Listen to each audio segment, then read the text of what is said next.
Hey, Wagwan. Hey, listen. What, could you see me before I went live? Or was you just in the lobby? Let me know. Because I didn't even press live yet. And I'm thinking, how the fuck is someone commenting already? Just one sec, though.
I'll be back.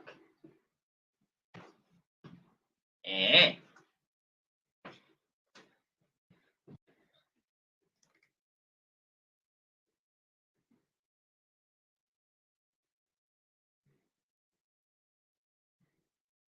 Flat. And in order for you to get a two.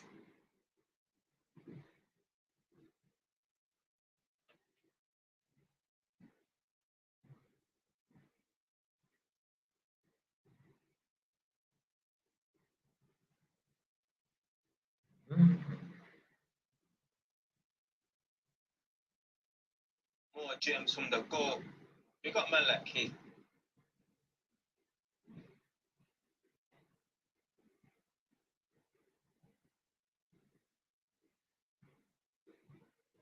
Yes, yes. I know.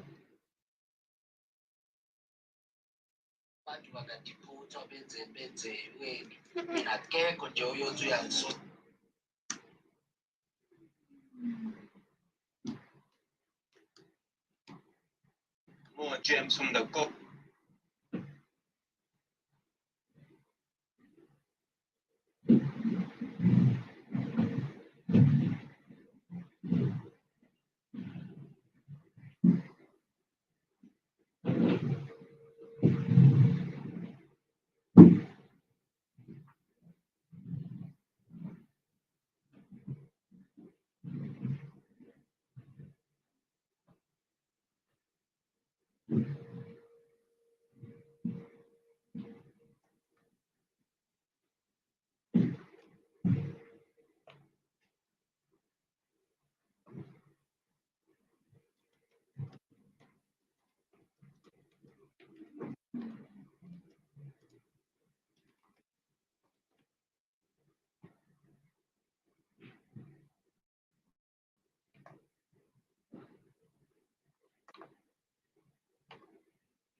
I said, yo, it's Hamza. What's going on, Hamza?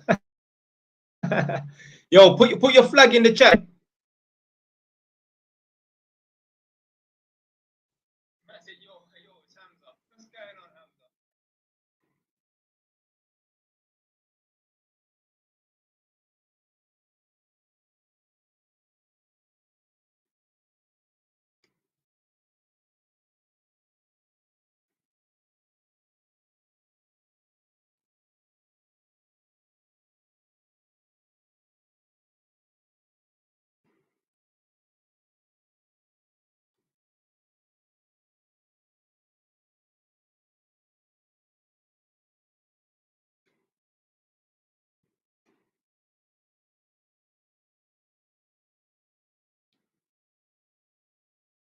All right, all right, all right. I'm gonna be starting talking in a sec.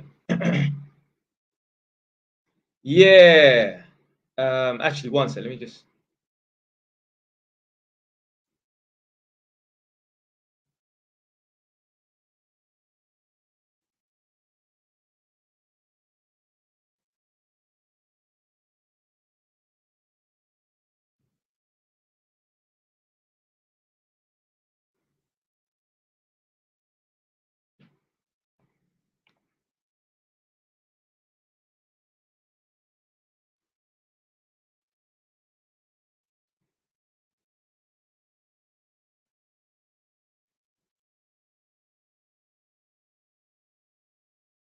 Be patient. Be patient. Be patient. 1 second. Hold on. Hold on. Do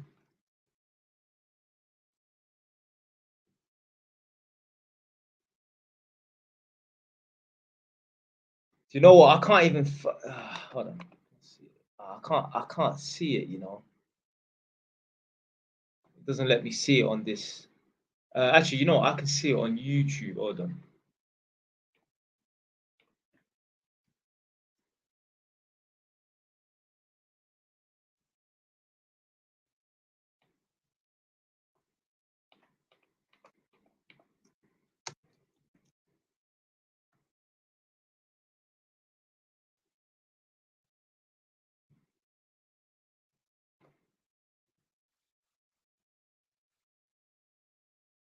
Oh man, put Great Britain, England. Okay. Let's see who this next person is, because I'm good with flags. Hold on.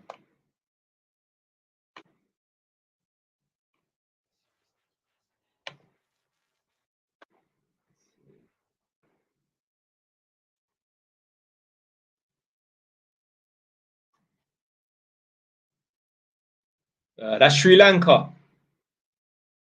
Of course, you're from Sri Lanka. Look how long your blood clot name is, fam. Them Sri Lankan man there, them man they got like about 50 characters in their blood clot name. No disrespect. No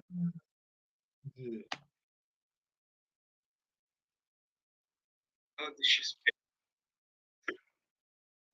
Oh, shit, let me mute. Man's from Somalia. Big up the Mali man, them.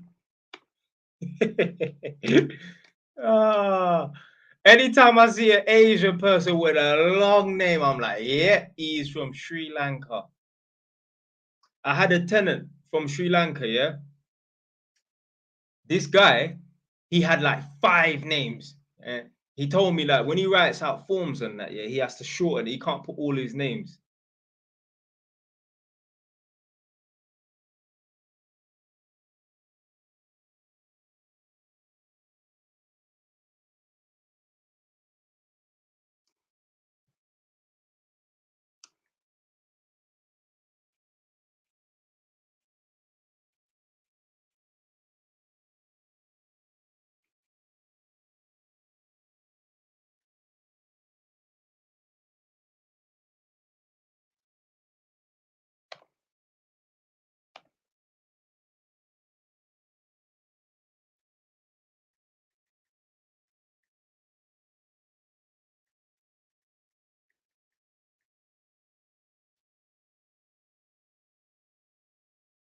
Sorry, people. Then one sec.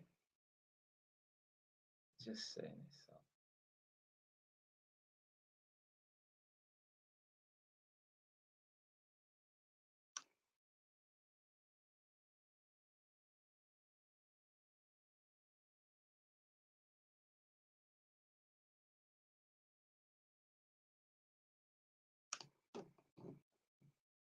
All right. Where are we? Where?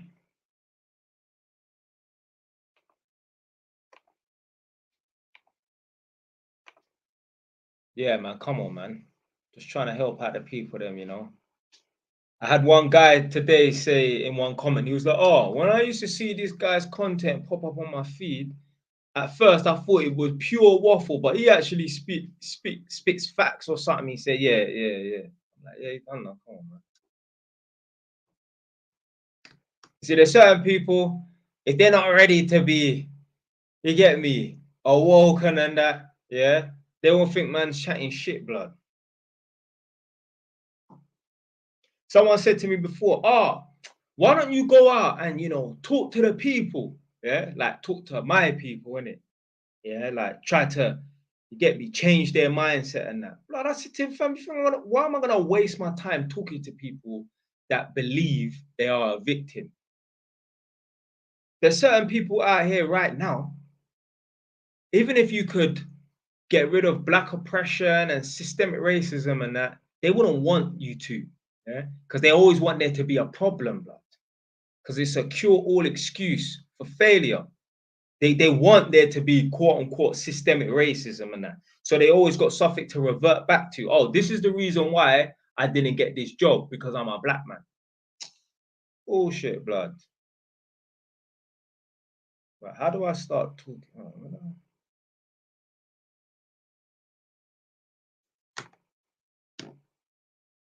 where's the? I think the chat's been turned off, you know. Hold on. Saying I'm so shit with technology and that. I think the chat's been turned off. Comments. Why can't I see the comments? Oh, now I can see comments.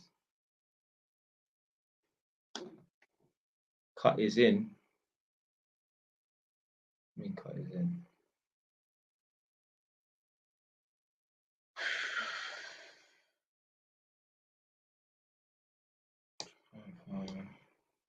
Right, everyone put your flag in the chat when you come, yeah.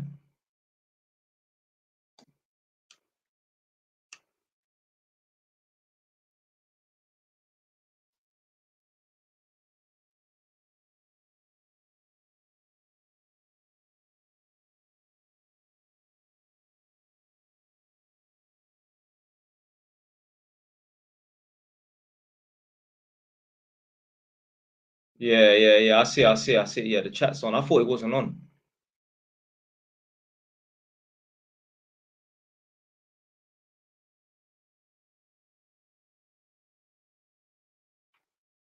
But yeah, what was I saying? Yeah, there's certain people out here right now. Yeah, they love the fact that there's systemic racism and that they want it to exist because it's an excuse to not be successful. I'm saying that, like, with the right mindset, you can be successful. Doesn't matter about the color of your skin. Doesn't matter about what class you might come from, whether you're working class or whatever class. It doesn't matter. It doesn't matter what state you're from. It doesn't matter what area you're from. It doesn't matter what your last name is. You can be successful. Sweden in it.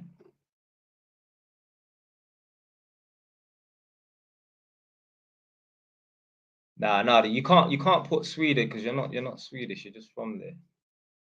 So I got man's from Pakistan, or it might be a chick. I don't know. Someone's from Pakistan. Man said, Jay, I can't take it anymore. I'm relapsing into spending. Fam, are you a gal, blood? Like, what is wrong with certain people, fam? Like, they have this compulsion to get rid of money, like it's going out of fashion. You know, like every now and then, like every 10 years or something like that, they might do a recall on all the £1 coins or whatever £5 notes. Oh, they're bringing out a new edition of £5 notes. So the new edition of £5 notes in February are available to use and that. But by July, everyone has to give back their £5 notes or their £1 coins because they're going to be no longer used. Certain man just blow money like to say it's going out of fashion, like there's something wrong with it, fam. You need to get rid of it. I'm the complete opposite. When I get money, man's thinking about retaining it. Obviously, for a certain period of time, at some point, man will need to spend it on investments that are going to bring me back more money. But I'm not trying to get rid of money. You man are talking like, you lot are moving like money's a bad thing. Like, oh, I just need to get rid of it. And that. Big up man like Dosa David. Dosa David, you have to put your flag in the chat, yeah?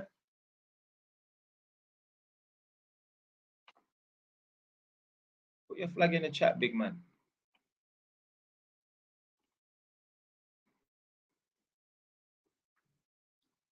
We got a Russian person in here. Oh. Do you think being a lawyer is worth it for the money? Yeah, of course. Listen, especially if you're a barrister as well. I know a man. He lives near the fucking, what do you call it? Not Charles Dickens. Is it Sherlock Holmes Museum? There's a Sherlock Holmes Museum near in Marylebone. I know a man that lives about 3 doors down. Yeah, do you know why? Because his wife is a barrister. I said went to primary school on Church Street, N9. Oh, so you went to Latimer. You must have went to Latimer. See, I went to a school called Churchfield, which was on Latimer Road, which is just off Church Street. It's fucking weird, isn't it? Right, Right, hold on. Let me start from the beginning. Hold on a minute. Right.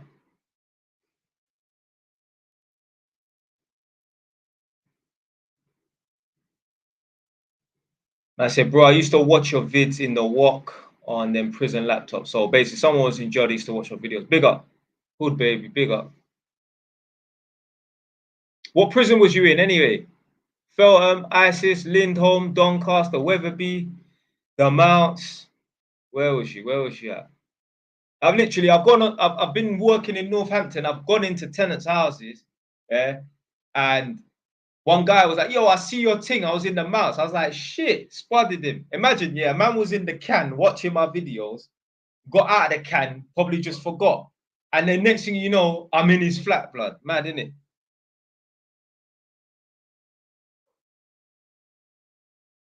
Man's from Nigeria. Do you think working in finance is worth it in the long run? Yeah. Anything that can bring you a decent income. Remember, you go to work to earn a decent income so that you can save your money. At the same time, live a decent life, but live in moderation. So yeah, finance, anything. All of it, I'm telling you, a lot of these careers in that, if you find the right job and you're ambitious enough in that, because you need to be ambitious enough to find the right job, you could be earning £300-400 a day. Any career really. Finance, being a plumber, gas engineer, being an accountant, you can earn £400 a day easily. Just got to be you got to be ambitious enough. All right, I saw that comment already. I already made a comment on that comment. Yeah, I can't take it anymore. I'm relapsing into spending. Man. Why? What would you do if property was left in your name by your parents and your sibling is now living in it? Nah, yeah, that's a difficult one. Nah. Property for sale, man. Property for sale. Sell the property. See, your siblings living in it because they want to live on easy mode. Yeah, they don't want to have to pay any fucking rent. Sell the fucking property. So that means, so they get to live for free whilst you have to pay rent somewhere else. Nah. Sell the property. Obviously, do something wise with the property, with the money that you're gonna get from the property, like buy another property and that. But nah, man, make your sibling come out the yard. No. It makes sense. It makes sense. Man said advice on bagging a quick job. Blood, if it's a quick job, then it's a shit job. You didn't hear me? I'll say that again. If it's a quick job, it's a shit job. Because no career that's worth having will come just like that. I don't know no banker, no lawyer, no doctor, no gas engineer, no plumber, no accountant, no barrister. None of those people, no one that works in a bank, project manager, none of them just bagged that career quickly, yeah, after a week of searching. So in order to get a good career, you're gonna have to put some hours in the classroom. So I have no formula, no method for bagging a quick job. A quick job is a shit job. Anything that comes fast means it has no value. The reason why diamonds have value because they are hard to find, and when you do know where the fuck they are, they're hard to even get to because they're of value.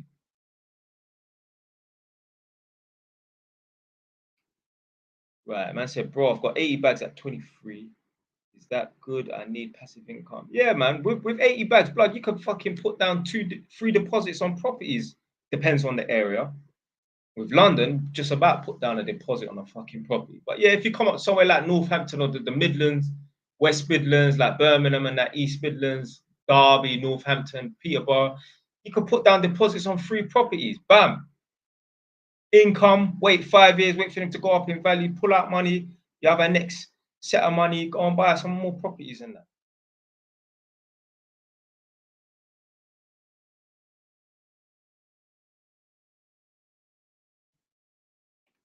Oh, okay. So you're Nigerian, though, so David. Big up, big up, big up.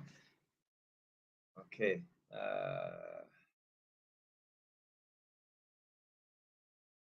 Right. So someone asked, what's your problem? What's my problem with trading, especially when you don't know much about it? Like I've said in previous videos and that, if man want to try trading on the side, do that on the side. If man want to try rent to rent on the side, do that on the side. If man want to get into some digital currencies and that on the side, do that. My problem with trading is you will have a young 18, 20-year-old that should be going to university or studying to get some sort of skill or trade. And then he will come across his cousin who's 35, who went to uni, who didn't get a good job, but managed to jump on trading and is allegedly making money. And he says to his cousin, look, I went to uni. How many other people have you heard that have gone to uni, got their degree, and can't find a job, and they're working in the field that they didn't study in, yeah? And they ain't got much money.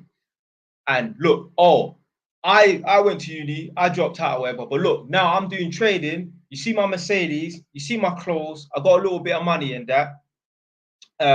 What's the point of going to uni and that? So you'll get a young person who's 18 and think, well, fuck going to uni. What, to end up like my cousin who told me that uni's a waste of time. My parents went to uni, they ain't got that much money. A couple of people I know, they went to uni, they ain't doing that well. Fuck it, I'll just go and start trading. So that's my problem with trading. Because young people are going to skip that step of going to uni and that. I'm telling you, most people that do trading, they don't make no fucking money, blood. And what will happen is, I'll say that in a video, yeah? I had a guy hit me up on Insta. But one said that he has hot the blood clot. I had a guy hit me up on Instagram, yeah? He wanted to explain to me, yeah, why trading is good. And I'm sitting there. First of all, I responded to him. I said to him, listen, because he said to me, let me jump on a one-to-one call with you. Innit? I said to him, if you want a one-to-one call, you need to pay £52. I'm not going to sit and listen to someone tell me about something I don't give a shit about. Yeah? Do you know why he wants to tell me how good trading is?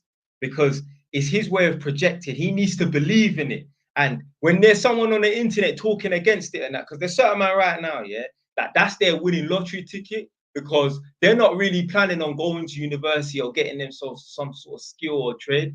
So their winning lottery ticket, their ticket to success is trading. So when someone talks against it and that, they take offense to it because it's like I'm crushing their dreams. Yeah, blood, I will crush your dreams, blood. This is the only thing I will talk against. Look, blood, it's a crock of shit, blood. Put the fucking work in. Stop being lazy. Man talking about, oh yeah, man, I should be making this amount of money from trading and that.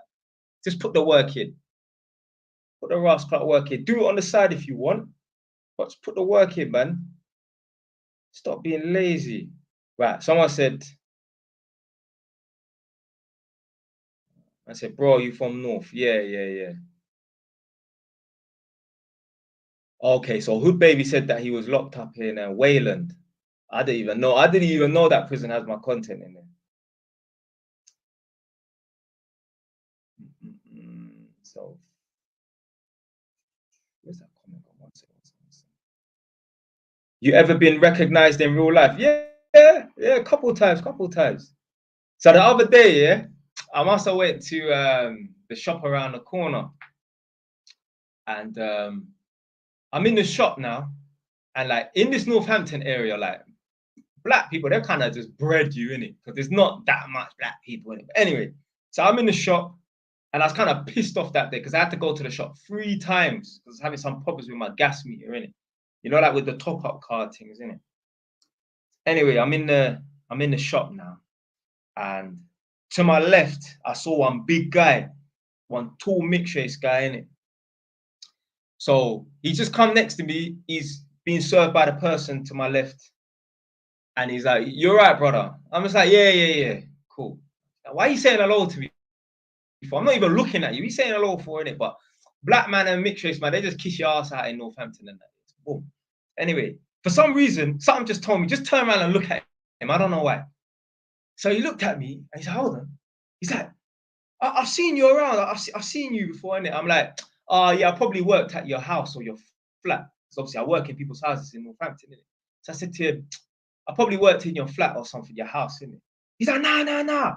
Oh, I see you on the thing. I'm like, oh, you see me on TikTok or YouTube? He's like, no. I saw you on my laptop when I was in prison. I was like, oh shit, you was in prison. He's like, yeah. He's like, oh my god, your name's J. I was like, yeah, J. I was like, oh my god, you're fucking legend, mate. My man started going, not wild, innit? But he started making noise in the shop, innit? He said to the girl in the shop, he's like, oh my god, this guy's a fucking legend, mate. He helps people to correct and fix their life. He's like a black, he's a mixed race man, but he's like a white man, innit? So that's how I'm doing a Cockney accent today. He's like, oh, you're from Tottenham. I said, no, I'm from Edinburgh. He's like, yeah, that's it. I'm from Northwest London, but I moved up here. I was laughing. When I started making a noise in the shop. So there's been a couple of times I've been spotted. I was doing a podcast the other day, so I had to go down to Hackney. I'm driving back from Hackney. Let's say I come from Stamford Hill. I'm entering like South Tottenham. I'm on Tottenham High Road. If you bus a right, you can go down the road to go down to Gladesmore School, if you know where that is. I think it's called Croyland Road or Croyland Road in N15. I'm in my car, I'm rapping to a song, yeah? With me, I'm a madman, just rapping to a song, got the window down, music up, full blast, and I'm rapping to a song. So I noticed there was a guy in a car beside me, but I just saw a silver car and I didn't really pay too much attention. But something just said, look to your left, didn't it? So man's look to my left now, a little kid's at the window, or the passenger, and the guy's driving, and he's like, yo, I see you on TikTok. You did a TikTok. So I was like, yeah. So anyway, he's like, yeah, respect it. So anyway, he drove off. I carried on driving. I was like, hey, you know what? I just done a podcast, you know. He's like, what's it called? I couldn't even remember the name of the podcast, but I remember it now. It's called Creative Insight Podcast. You're going to have to wait a few weeks for that podcast to come out because I think the guy done a lot of interviews that day. So he like drops one every Sunday. And I think he's done like 6 or 7 in that time. So you're probably going to have to wait potentially like 6 weeks or something. Hopefully mine comes out sooner rather than later. But yeah, you might have to wait up to 6 weeks, maybe another 2 or 3 weeks to see my podcast. But yeah, I've been recognized a couple of times. When I was in a barber shop, I was getting my hair cut, left, and then the following week, my barber said, "Oh, you see that guy that came in the barber shop that asked me like how many people I got or whatever?" He said, "Oh, he said that he watches your videos." You know, I was like, "Oh shit!" I don't even remember the guy's face. So that's how I never recognized. I'd never seen him before. But yeah, been recognized a couple of times still. I said, message you the other day to go live. I'm here now, fam. I'm here now.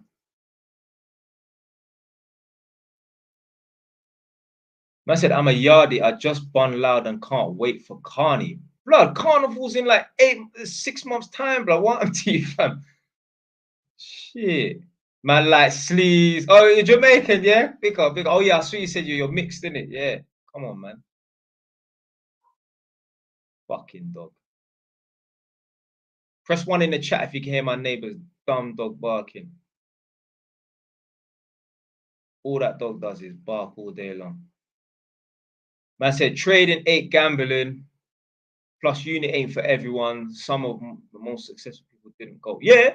I'm not saying that everyone has to go uni. You can learn a trade or you can get some sort of skill from college, like doing IT stuff. So I'm not saying uni is the be all and end all. Of course it's not. I didn't go to uni. Well, I did study at uni level, but I didn't go to uni like staying on campus and raving it down like some damn jackass and that. Yeah. But I'm not saying uni is the be all and end all. Of course it's not. I'm an electrician. I'm doing decent. So I'm not saying uni is the be all and end all. I said, you put the 1 in the chat. You can hear that. Put 1 in the chat if you get my neighbor's dumb dog. Fucking get on my damn nerves, boy.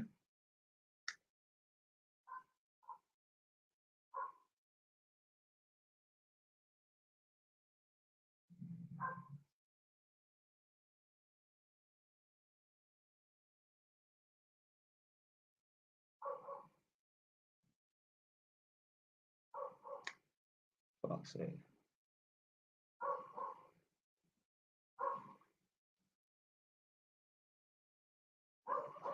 I said, hey man, thanks for your advice on Insta. Yeah, come on, man. Yeah, I think I remember your name, Tom. Yeah, because trust me, I speak to so many guys. So many guys. I had a guy hit me up. Obviously he saw that video about the fake friends and that. No. He saw the video about why I stopped visiting family members and that. And then he was asking me like, the video resonated with him because he's in like a similar situation, but with a friend. He said that basically, or it could have been a family member as well, but yeah, either a friend or a family member. He said that he feels like he puts in so much work to go and visit them and get me link a man and whatever in it. And he said that apparently they had a birthday party, but he didn't turn up to it because he wasn't notified. And then when he caught up with them 2, 3 weeks later, he was like, "Yo, why didn't you invite me to the birthday party?" I was like, "Oh, I thought you would have knew." Bro, listen. You let the people them that are important to you know about your fucking birthday party, innit? Or whatever family function gathering you're having. You don't just expect them to just turn up, yeah? Unless you've literally invited 3 people from their household, yeah.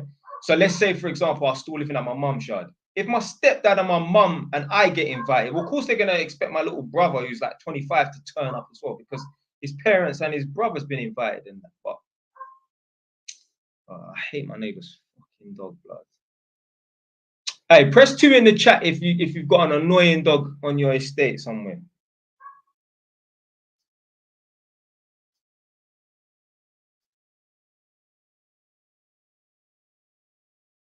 That dog's barking is so annoying. Don't get it. I've been to my neighbor's house plenty of times about that dog barking. I told her I'm gonna report you to the council. I didn't do it, man. I can't. I ain't gonna snitch on a woman unless it's getting ridiculous, innit? But there's been times where I'm like, bro, I feel to fucking report her to the council, boy. Yeah, that's fucking annoying, man. Ain't nothing worse than an annoying dog. But like literally, that dog there will devalue the property to blood clot.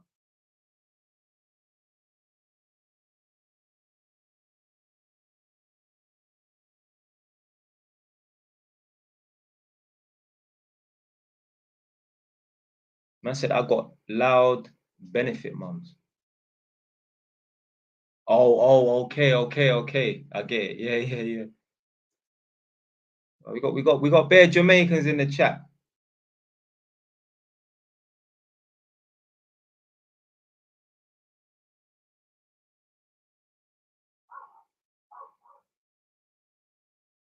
Man said I'm a Mali. I get you, man, down. You know. What you trying to say? What you getting man down like that? Yeah. Somalians are on this thing though. Whether they're in the UK or Sweden, still.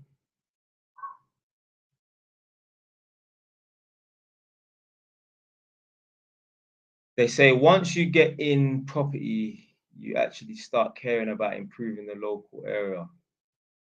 I mean, do you know what? Yeah, I've only really been like conscious of like nuisance neighbors and that since I moved out of my mum's yard. But you know, my neighbors on my mum's road have always been cool. I mean, I had to go knock at some people's houses a couple of times and that because they try and talk. Yeah, they try and talk to my mum. And you can't talk to my mum in it, but yeah, the road man grew up on, and I never had no problems with no neighbors. And like, literally, man's got like crackheads living on man's road, like prostitute living on man's road, and that. No problems, man.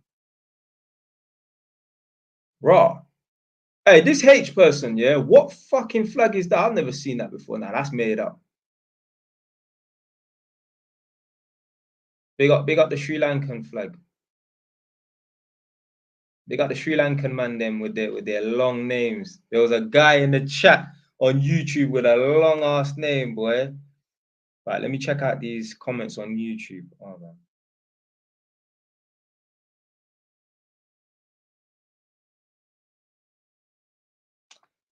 I can't remember if I said it, if I said I saw this, but yeah, respect. Yeah, I can't really remember what I was saying in that video because that video there is quite old still. But yeah, luck never made me successful. Hard work.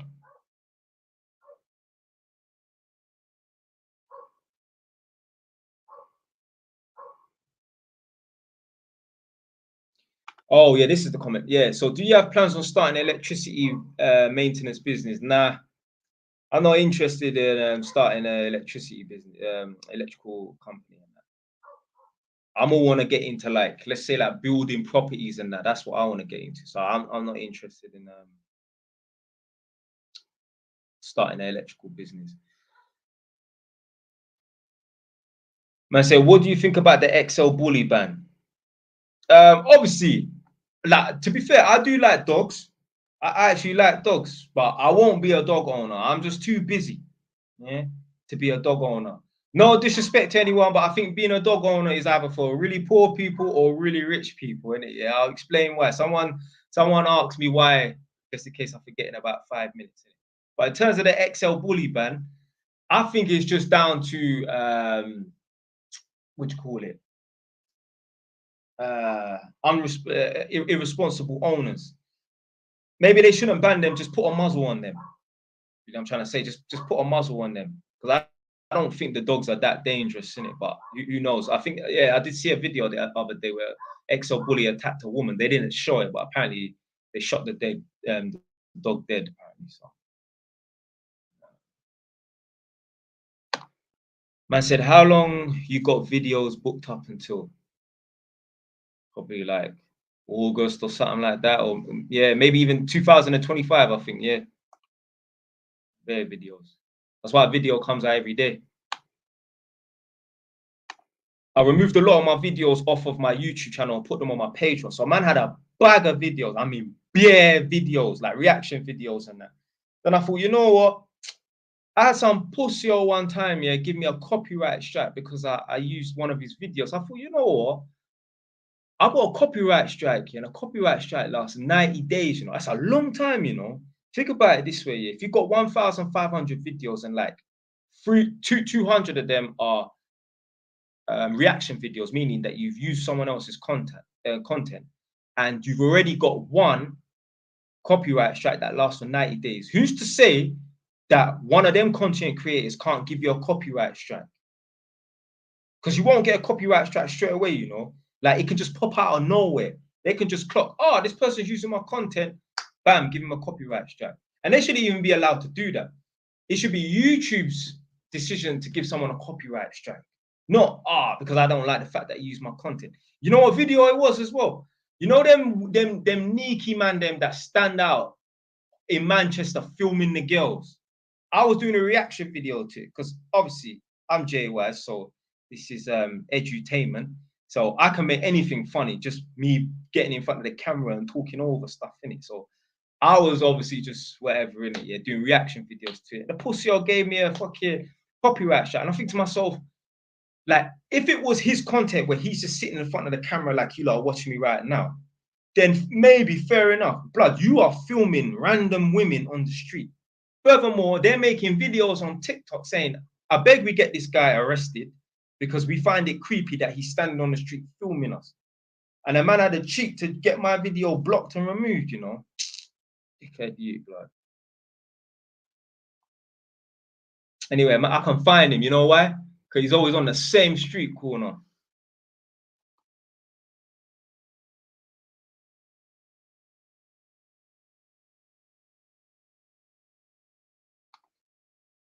Yeah, so yeah, property is a slow return, yeah, but slow money is the best money. If you want fast money, legitly, legally, yeah, not no fucking, you understand what I'm trying to say, yeah, then you can have to start your own business. Start your own business. So a man asked, what is your coaching involved? So I've already got one person at least in the chat who I've done a coaching session with. So a man will come to me, find out your name, your age, circumstances, and that. Basically, give you the best situation or outcome possible. I'll give you the best advice possible so that you can move the most efficient. So it depends on your situation. If a man is just being kicked out of his mom's house, like I had a guy, I didn't have him in a coaching session, but I was talking to him on Instagram. A man just got kicked out of his mom's house and he's working in Tesco's and that. I'm not going to say to him, oh, just go and get an apprenticeship and that. Blood. My man's living on a breadline. He ain't got that much money. He needs money ASAP. Yeah, he can't afford to go on get an apprenticeship work for £2 per hour and that. So I give advice accordingly. So it just depends on the person's situation and that. But basically, I'll put a man in the right frame of mind. And I always say to the man at the end of the video, you don't really need to come back for another coaching session. Maybe in 6 months if you want, just to update me and that. But really and truly, you got to hold yourself accountable. Only you can be the person that's going to coach yourself. Yeah? So you got to be your own coach. You got to hold yourself accountable. No one else. So, yeah, just, I don't know if I can put my email address in this, you know. Let me try and type my email address. JYSTV.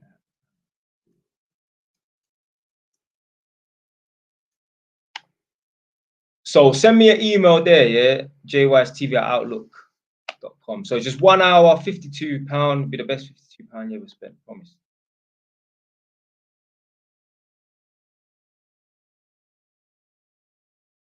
Right, let me go back to the YouTube, TikTok. Yeah, someone put down what that flag is. A weird looking flag. I've never seen that flag before. He coached me. Who the fuck just posted? I don't remember coaching you. Obviously, you must be going by a different name then. Oh, Seychelles. Okay. Yeah. That's near like off the coast of Africa, isn't it? Like near Madagascar and that. Talking about Madagascar, you lot, I beg you, if you lot go out to these foreign countries, just behave yourself. This is why I don't want to leave England, because I might get into a fight and get thrown in one of them mad prisons, you know. Let me tell you something. There's one jail, yeah, one prison in Madagascar. Blood. They got like a 15-man cell with 80 men sleeping in a 15-man cell. Them man there, big up Congo. Yeah, big up the big Congo, innit? DRC. They got their man there sleeping like packed in like sardines. Yeah. Every 3 hours, whoever's in charge of the cell, and has to clap his hands and they have to roll over. Man are getting violated in front of other men in the cell, you know, with the lights on, blood. Yeah, like that. Fuck that bullshit. The place stinks of piss and shit and sweat and stinky black man. Long. And the thing is, yeah, if you go to a next country and you get in trouble, they don't put you in the foreign man's suite or the British man's soft, nice, comfy suite. No, you get lumped in with all the foreign people. Well, you are the foreign person, but you understand what I'm trying to say? You get lumped in with all of them, blood. So this is why I don't even want to leave England to go on a holiday. I might get into a fight. That same Madagascar prison, there was a Frenchman in there. He had a fight with a cab driver. They threw him in there. No running water in them things there. The man them are pissing in buckle and that in the fucking toilet, in the cell and that. There's rats running around, flies, cockroaches. Bottled water is a luxury in them places there, you know. You know what? I'll keep my black ass in England.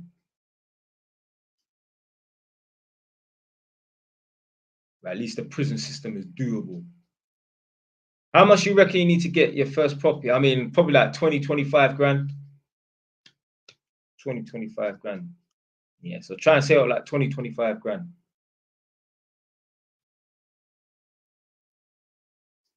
But there's man who have bought a property on auction. Let's say they got a bridging loan. The bridging company have used most of the money to pay for the property. They put in like 10 grand. They flipped the property, refinanced it, and next thing you know, they got a few properties. So they didn't even need 25 grand.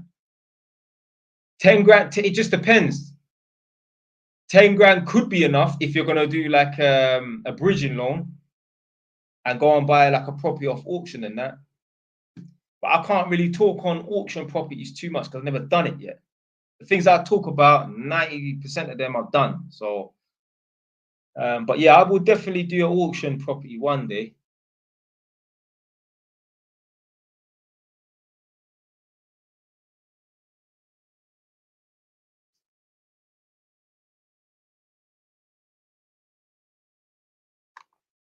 I say, what do you think of electricians Part P qualification building regs? Blood, just get the full electrical qualification. Stop trying to cut corners, man. That's the problem. Man want to do electrical course in 4 months.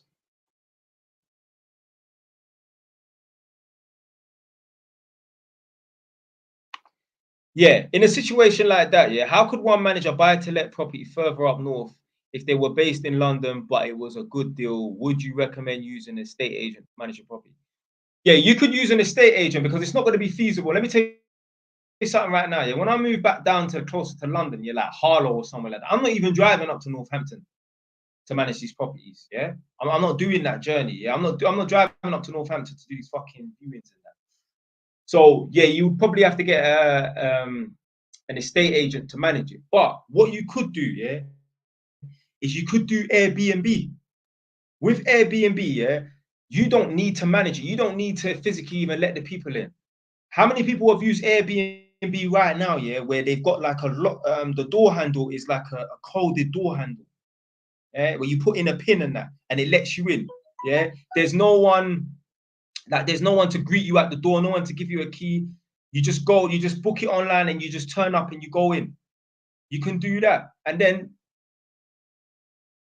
you have a cleaner go in afterwards and clean up the property. And they can be like your eyes and ears. So they will tell you if anything's broken or anything like that and take pictures. So if you don't want to manage, if you don't want to get an estate agent to manage your property, then do Airbnb. That's what I'm gonna do. I'm gonna do Airbnb and have the properties like with like electronic doors and that, so that people then can go in on their own. That's what my brethren does. My brethren doesn't even live in the UK, but he does Airbnb on his properties, and he don't go in after them. He has a cleaner that goes in after them, and obviously they can report like, oh yeah, this is broken, that's broken. I mean, if you're paying a cleaner to go in, if you give them an extra £10, I'm sure they will do some more thorough checks for you, innit? Like, why would they turn down the money? So yeah, man, just do the Airbnb thing, or like that booking.com.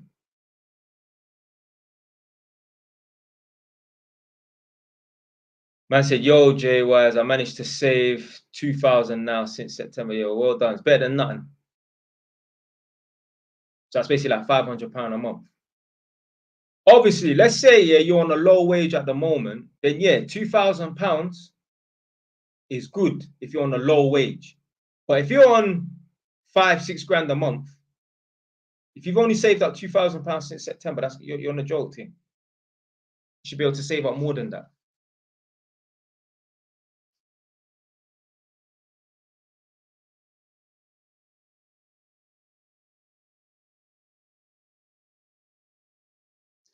You think it would be better to do it with someone else, say with one of my boys? Blood, 2 heads are better than one.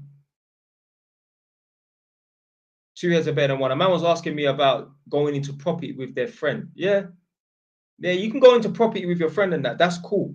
Just do not rent out your properties to no friends or no family. Don't ever do that. Because when people get comfortable in a property, they don't want to fucking leave, blood. The amount of tenants I've met on this contract, yeah, that have told me that, oh, they used to live in a private property, but that cunt of a landlord wanted to sell the property, so they refused to move. You heard what the fuck I said. The landlord wanted to sell the property. He didn't even want to evict them. He wanted to sell the property, but they refused to move. So they stopped paying rent and the landlord had to get them evicted. I'm looking at buying a property right now. Stinks of cigarette smoke all over the place. The walls are yellowy, orangey color from all the nicotine stains and that. Apparently, the guy that was living there, who was renting the property, the landlords wanted to sell the property. Although he was paying rent and that, he refused to move. He refused to move. It's their property. This is what happens here. When you rent out a whole entire property to someone, they feel like it's theirs. And like I've said in many of my videos before, never buy a property with tenants in situ. Never. Because they feel like the property is more theirs than the new landlord. They know what's good in the property from what's not good. They know what doors creak, what doors don't creak, what floorboards are loose and what floorboards are not loose. They know whenever they flush that toilet, they're going to hear a water hammer in 2 minutes. Right? So when it comes time to moving them and kicking them out, you're going to have problems. Because when people rent houses, when people go to rent a room, they know in their head, this is just temporary. Now, they might go in there thinking, I'm just going to stay here for 6 months. It might turn out to be 2 years. But in their mind, it's temporary. Do you know why? Because they don't have their own personal space. They're always amongst a stranger. So they can never just, oh shit, I forgot my towel and run down the hallway. Yeah. You know what I'm trying to say? Yeah. They have to be mindful of other people and that there's always going to be a stranger. Their housemate can bring over whoever they want at whatever time they want, as long as they're respectful and that, obviously. So they know they're not in their own space. So they know by default, their brain is calibrated to think, I'm going to get out of here soon one day. Now, that one day might be 6 years, but at least they've told themselves, this is not going to be my forever home and that, although it might be. Whereas when someone moves into a house, a 2-3 bed house, especially when they got kids, imagine, a family moving into a 2-3 bed house, they got 2 kids. Remember, when people move into a property and that, they move there for convenience. No one moves into a farmhouse with kids because it's not convenient. They move there for convenience because it's close to their workplace. It's a decent commutable distance. The kids' schools are quite local. It's a decent commute. It's quite easy to get to the schools and that. The schools are okay. The amenities are decent. Like I said, if you live in a fucking farmhouse in a rural part of England, that's dead. There ain't no local amenities like shopping centers and shit like that. So that all comes into play when someone moves into a property. They get along with their neighbors. The neighbors are okay. They like the neighborhood. It's relatively safe. There's no crime and that. They're not going to want to move because if they move, they're not going to be able to move around the corner to the exact same house. They're going to be a different distance away from the school that their children go to. They're going to be a further distance away from their workplace. Their amenities might not be as good. The bus stop that was 2 minutes walk away is now a 15-minute walk away. So when it comes to moving, they're not going to want to fucking leave. And they will put up a fight for you to get them out. So I'm not renting out my whole entire property to anyone. The only time I'll do that is if I'm giving my property to the council. I'll give the property to the council and then they will manage it and then they will find council tenants. That's the only time I'll do it because I will have a fixed contract with the council. They're going to have the property for 3 years. So for 3 years, I'm going to get rent for 3 years. And then I believe I don't need to worry about them getting rid of the tenants and that because obviously they would have given the tenants notice of eviction and that. So they should be leaving at that time. But who knows, innit? Right, let me see.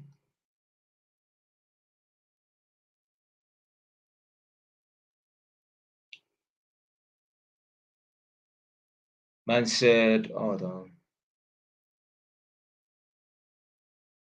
I said, I'm starting an apprenticeship as an electrician in September. Yeah, man, just stick to it, man.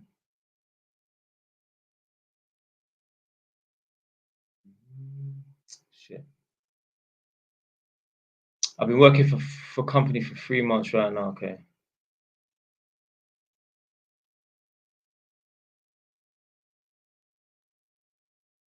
Oh shit. Oh, the youth lives in Northampton. Wait, is that the same person that said they saved up 2 grand? Who's the person that said they saved up 2 grand since September? Is that the same person that started the apprenticeship in September? I can't find a comment.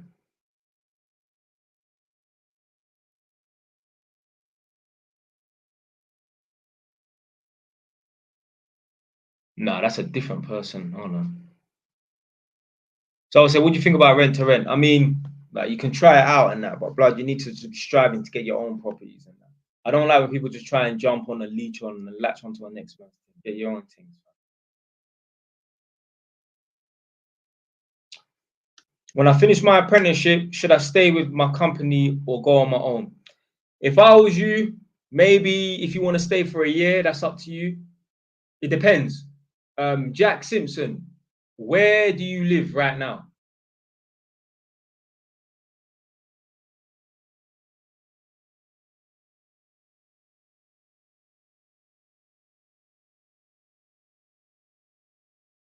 How'd you go about buying your first property?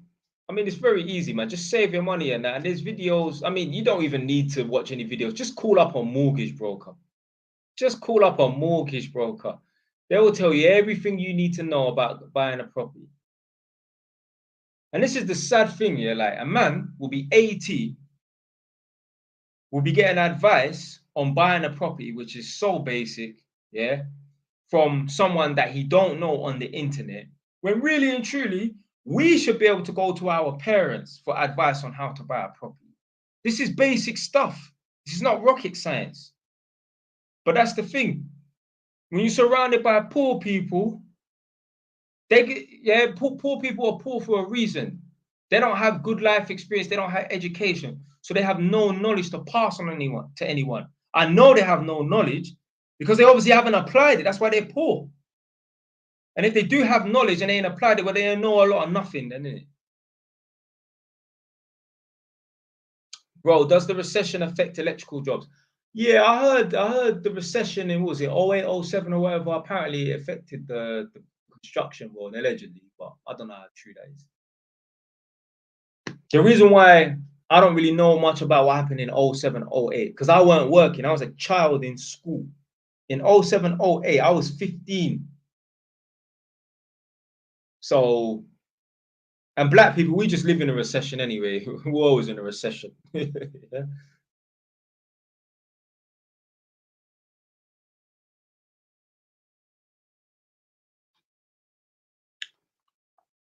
Right, I'm happy to do years if I can get the apprenticeship, but I don't have time to wait and sit around. Well, how old are you? You're saying you don't have time to wait and sit around. How old are you? I'm looking at bricklaying and electrician and plumbing, whatever I can get. But yeah, how comes you don't recommend bricklaying? It's higher paying than. Fam, you know what? Sometimes you want to just get a job that you're going to be proud of and that. It's up to you. If you be proud of being a bricklayer, do it. Do it. But it's more back-breaking work. Like I say in my videos, the more you put in the classroom, the easier your job will be physically on your body, typically. Look at doctors. Doctors will spend 8 years of their life in the classroom, then they just sit around on a desk, yeah, writing prescription and that. It's an easy job. It's less strain on your body because they had to put their mind, there was a lot of strain on their brain. So by extension, there's not going to be that much strain on their body once they become qualified. But if you don't put much strain on your mind in the classroom, by extension, you're going to have a lot of strain on your body. It's the way it works. Okay, you don't want to be an accountant or electrician or a banker or a lawyer. You want to be a delivery man. Okay, there's no strain on the mind, but there's going to be strain on your body. Oh, you want to be a financial advisor or an accountant and that. All right, there's going to be some strain on the brain, but less strain on the body. Even in the electrical world, there's guys that just be electricians and that. Okay, so the guys that become the inspector and testers, they put more strain on their mind because their exams are harder, but their job as an electrical tester is much easier. So if they took the little bit more of an easy route and just became an electrician, okay, there's less strain on the brain, but you're going to be doing more of a physical job. If you put more strain on the brain, then your job as an electrical tester is going to be easier, less strain on the body. It's like almost like, I don't know, I don't want to say like yin and yang, but yeah, it's basically like two opposite ends of the spectrum kind of thing.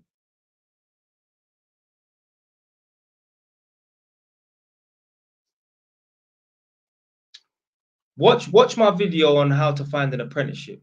Let me get that up. Do you know what? I should be able to put the link in the thing, you know, one sec.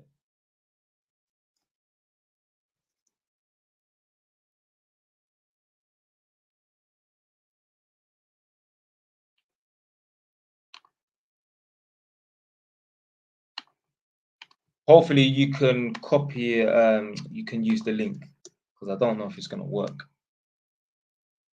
Press 1 if the link works, yeah, on YouTube.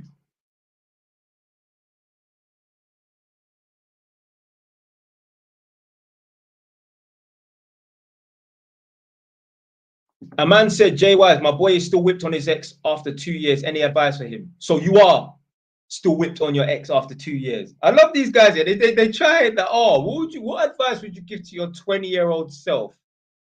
So basically, what you're asking me is, you're 20 years old and you need advice. A man's telling me, oh, his boy is still whipped on his girl after 2 years and that. Blood, you're not asking on behalf of your brethren. You're asking on behalf of yourself. Yeah, it's cool, fam. Blood, time heals all wounds. Just stay away from the girl. Don't contact her. There's nothing you can do. You gotta move on.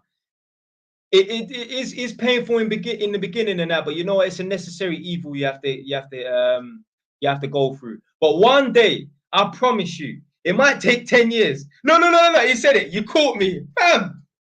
Motherfucker, I'm Jay Wise. Yeah, you can't fool me. We got Dawson Davis laughing. The man them know. Like a man's really gonna be asking me for advice for his fucking friend who's not gonna see this video.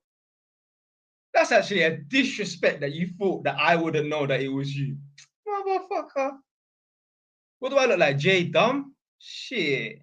Anyway, it's a necessary evil that we all have to go through. I was gonna say as men, women have to go through it, but for the most part, women, they get to do the dumping, yeah, because men are so weak that they cause women to dump them, innit? So, but it's a necessary evil that we have to go through, innit? But at some point, what I was gonna say is, one day it might be in 2-3 years more time, or it might be in 10 years. One day you're gonna look back and think, why did that one person cause me so much pain and agony? So yeah, you're just gonna have to get over it. I know it's easier said than done, but trust me, I promise you, one day you're gonna be like, why did I even feel like that? One day you're not gonna give a shit. I know it seems alien right now, innit? Yeah, but even the man them on TikTok are laughing, but I say can't see the link. No, Jamie, the link, if you're referring to the Jay Wise Apprenticeships video, that's on YouTube. Someone press 1 in the chat if you can see the link. Let me try and post it again. One sec.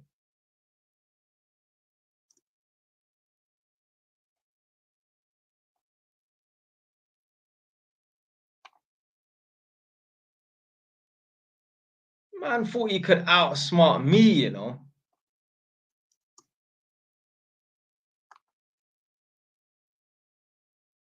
Motherfucker, I'm Jay Wise. I even look like a Jay Wise.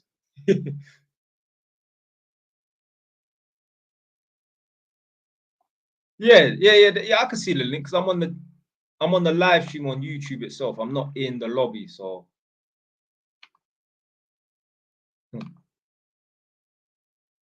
Yeah, man. Hey, listen. Hey, we all have to get over heartbreak. Yeah, trust me. I remember them times there, boy. Coming home from work, just sitting in my rocking chair, listening to the same song over and over again. What was it? It was a song. It's Timber. Don't regret your days. One sec. Let me see if I can find it. Press 1 in the chat if you know who Timber is. Old school rapper from G Street, Stockwell.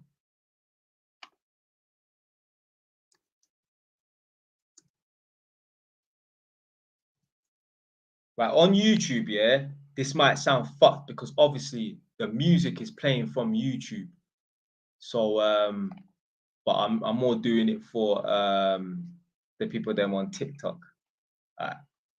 So obviously, man had to go through heartbreak before, and listen, man are tough, man. Yeah, I'm one of the toughest guys that I fucking know. Yeah, man, know a lot of tough man. But even I have my heart broken. Listen, yo, it's a necessary evil that every man has to go through, innit? Yeah. I remember coming home from work, and the problem is, you have this void that needs filling, but you filled your void with whoever you was with before. So now that they're gone, you feel empty. Yeah. Furthermore, you don't even feel empty. Certain times you wake up in the middle of the night with this lump in your chest. Yeah. I don't know what the fuck that was. I don't know if it was cancer or something, boy. But that lump in my chest did hurt. Yeah, let me play the song one sec.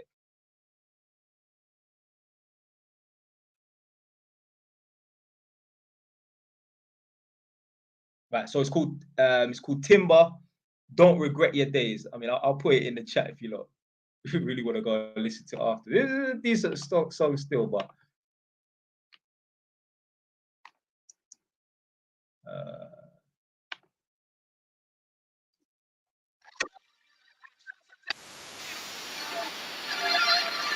you lot on TikTok here, press 1 in the chat if you can hear.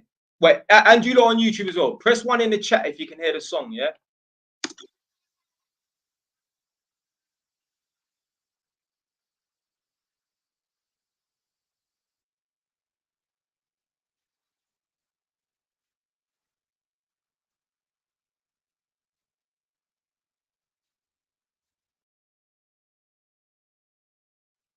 Now imagine, yeah?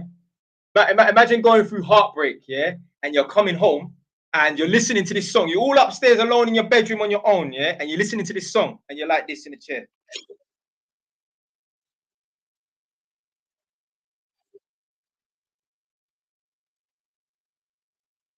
Imagine that.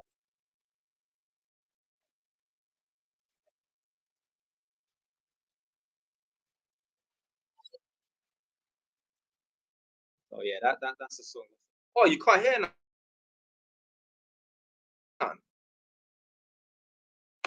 Oh shit. I mean, incognito. He said he can hear it, but the rest of you lot can't hear it. But yeah. I mean, you go listen to it afterwards or do it now. I'm still gonna be here. You know me and my 10-minute live streams turn into 2 hours and that. So yeah, man. Hey, it's a necessary evil, boy.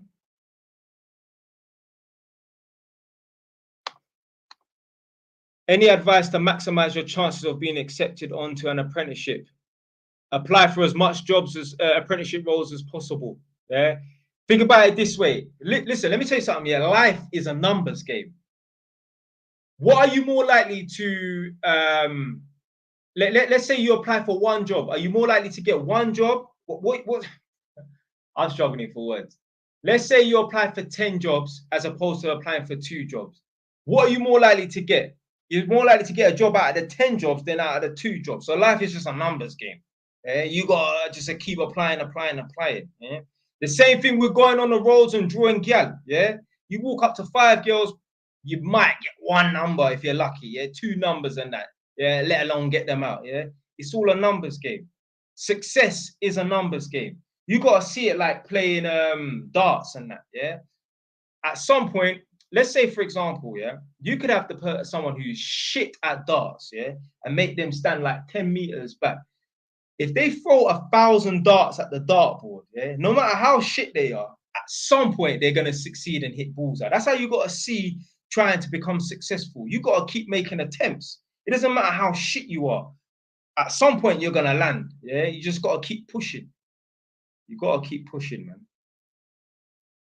So your best chances of getting accepted as an apprentice, you got to just keep applying for multiple different companies, man.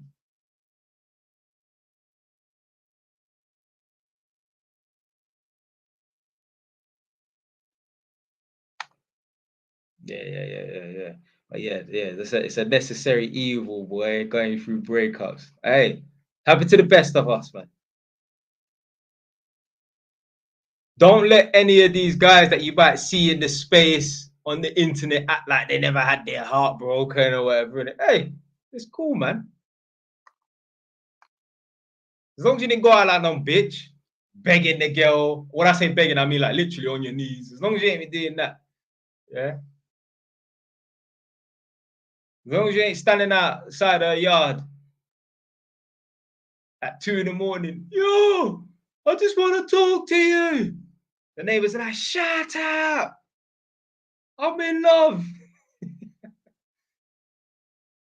Please believe, boy, there's men that do that. Where most men get broken up with, they turn into crazy stalker mode. Yeah. or they either beg and plead the girl, or they go into crazy stalker mode. Went to a tenant's house one time. The woman basically said that the ex tried to burn down her house. A certain man, they think to themselves, if I can't have you, no one else can. Yeah. Certain man commit suicide as a way to get back at the woman. I'm gonna show you what you done. Bam. How the fuck's that? How the fuck you getting back at the woman if you're dead and 6 foot under?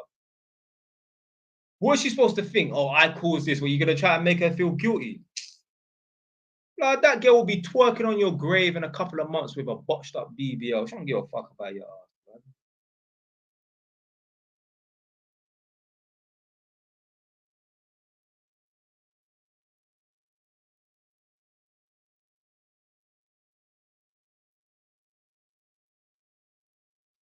Yeah, to be fair, actually, do you know what? I was talking to my girl about this the other day. I don't know why this came up.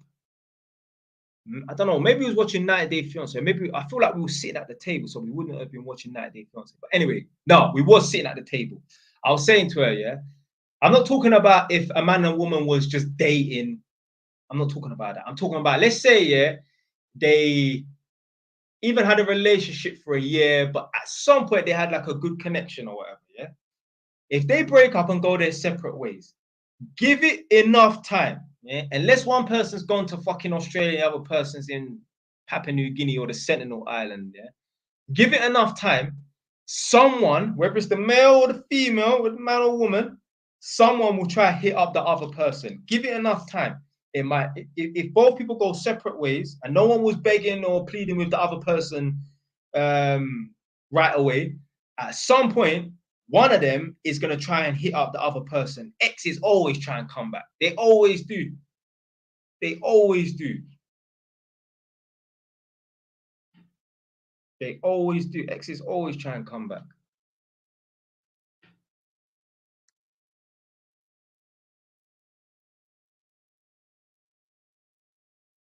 Yeah. Oh, big up Jada. She's asking if I'm gonna been doing all right still. So someone said, hold on, where's that comment gone?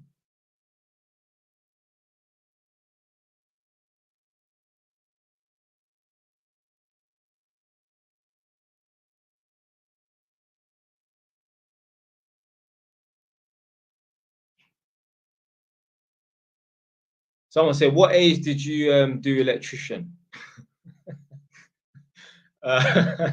So yeah, I started my electrical apprenticeship when I was 19, but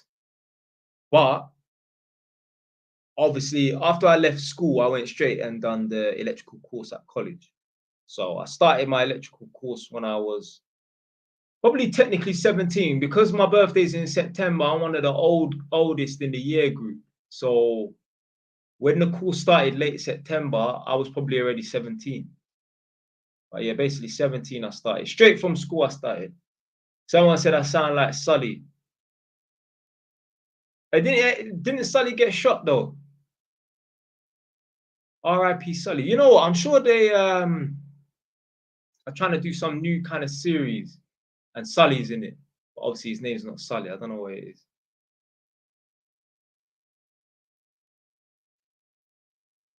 Man said big up Sleeves. Man said big up JYs though. I never see you on live no more. Busy, man. I was gonna do a live stream last week, but I was like, nah. You know, I'll do it this week to make an appearance, you know.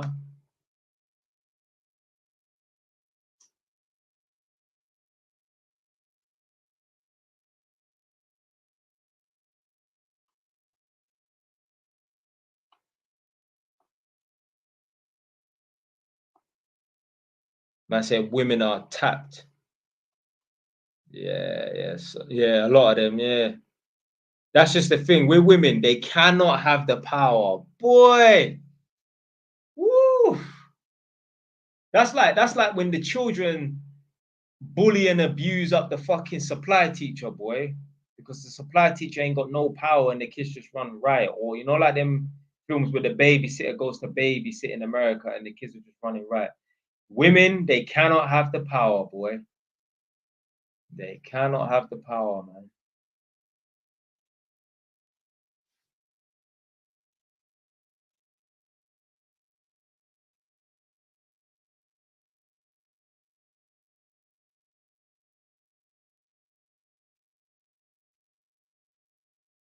But yeah, I'm coming off at 10 o'clock.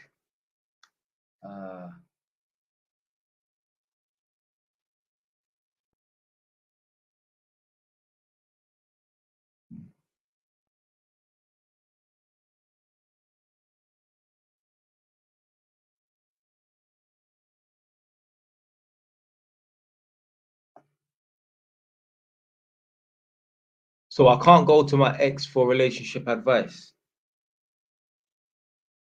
Is this obviously this must be a chick, innit? Just confirm your gender, male or female. Because if it's a guy, I'm gonna give one straight answer.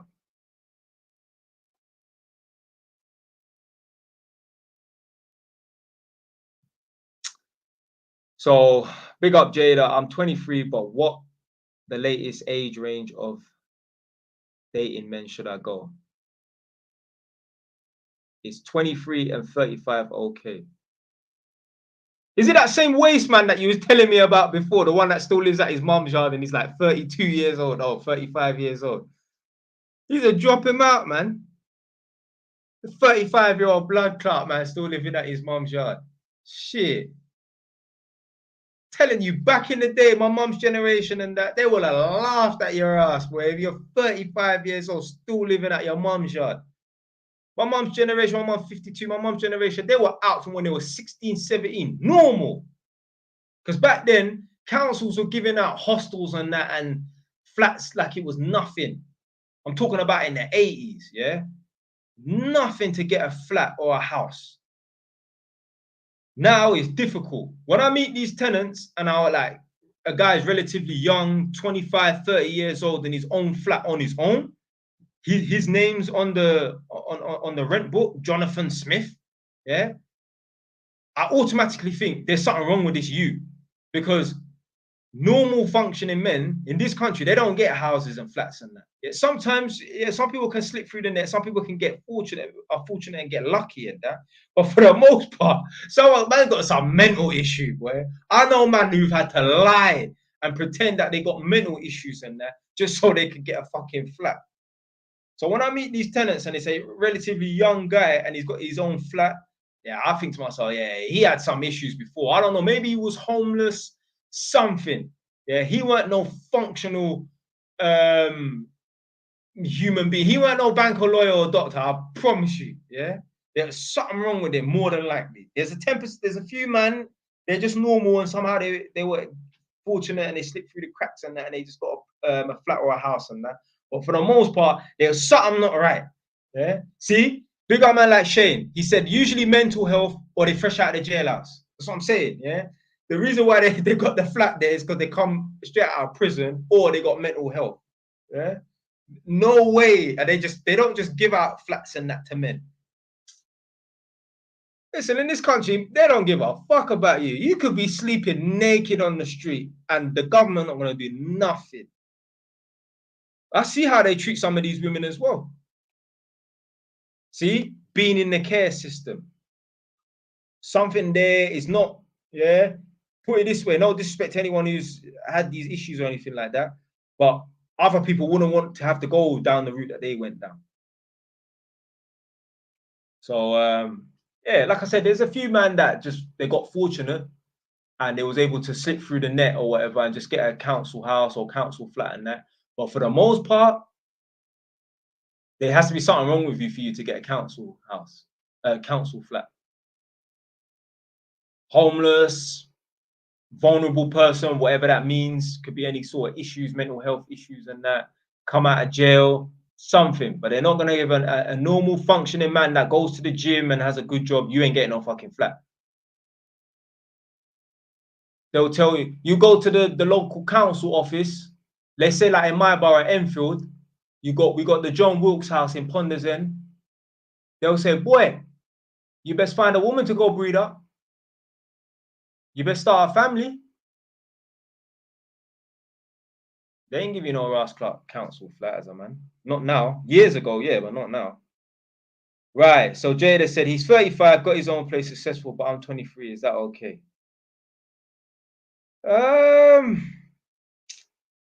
Right. If I give my honest opinion, would I want my 23-year-old sister to be with a 35-year-old man? Nah, the answer is no. No. But that's my little sister, so obviously I'm gonna be a bit more biased and more protective in that. But yeah, I guess so. Yeah, you know what? Yeah. Yeah. 35. I mean, it's a big gap. It's a fucking big gap. You know what I'm trying to say? He's 4 years too short to be a dad. Yeah, but yeah, you're probably better off going with an older man, to be fair, rather than some young you. Most young boys, they ain't got their head screwed on and that. So he's got his own place. So yeah. That's one thing I was talking to my girl about the other day as well. So now there's like a shaming tactic going around when, let's say, like a man who's 30 wants to deal with a girl who's 19, yeah? And I was saying to my girl, I've seen videos on like Instagram and that, because this before I was on TikTok. I saw videos on Instagram where girls are saying that, if a guy is 30 years old and he wants to deal with a 21-year-old, he's creepy and that.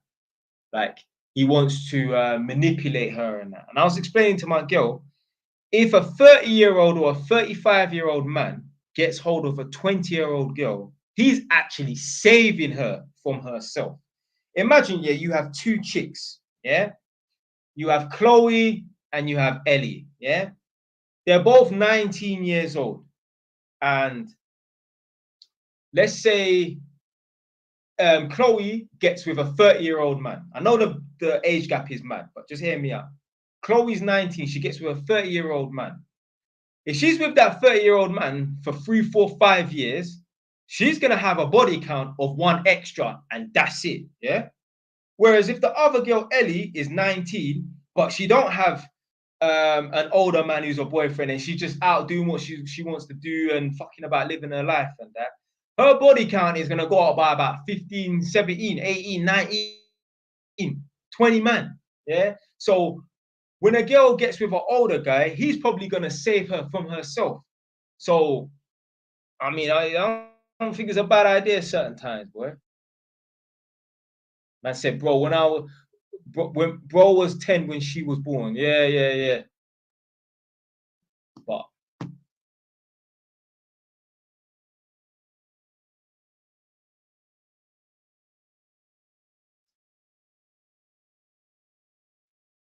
man said he thinks he's bookie. That's true, but girls only do it for stability.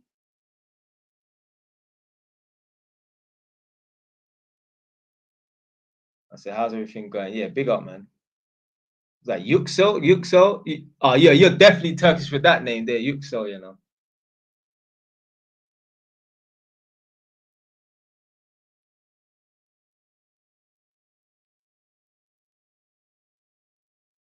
I'm a qualified carpenter and thinking take fire door surveyor. What do you think? How much is the course for the qualified fire door surveyor? And if you take the course, so it's it says 1,200. How much can you be earning as a qualified fire door surveyor?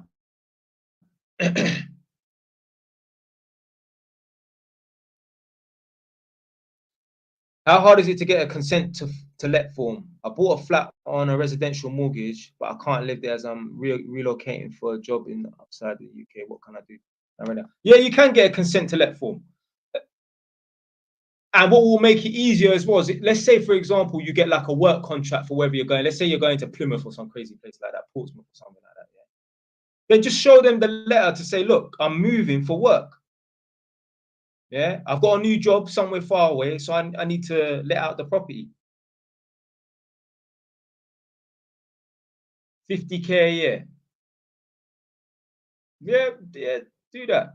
Can you be self-employed though as a qualified fire door surveyor? But you know what? even if, yeah, you don't even use it that much, blood, to pay for a course that's going to cost you 1,200 to be able to potentially be on a 50 grand a year salary, just do it. You ain't got nothing to lose, man. What's 1,200? It's nothing. It's nothing. So yeah, go for the course. You ain't got nothing to lose. Trust me, I'm not one to talk. I paid like 4,500 for electronic course at uni. I ain't been no electronic engineer. So what's 1,200? Yeah, do that, man. You never know. One day you might spot a niche in the market and start manufacturing your own fire doors and make that your business. But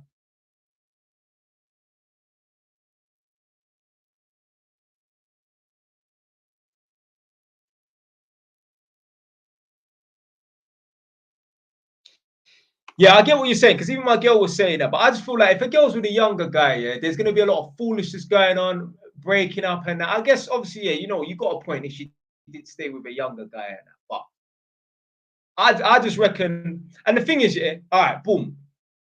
Maybe there's no difference in her staying with one younger guy and one older guy. I'll give you that, fine, because my girl did say that in it. Yeah?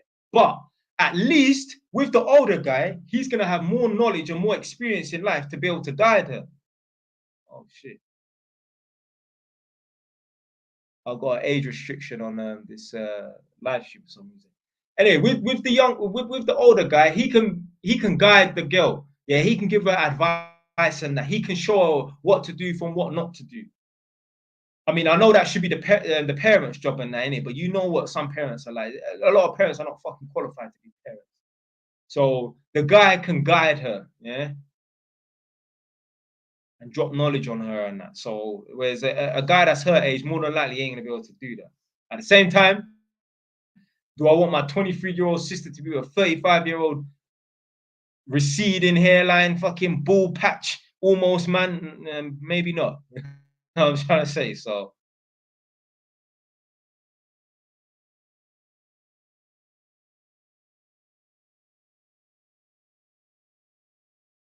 but yeah, yeah, yeah.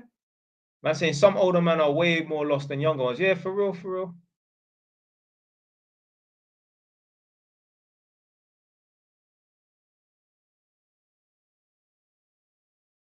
23 and 35 is wild.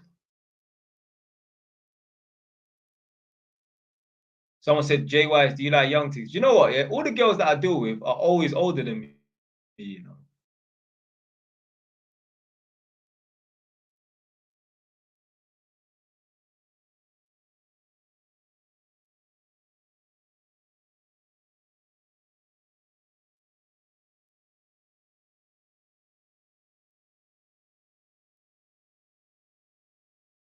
I said, damn, he likes the cougars, you know.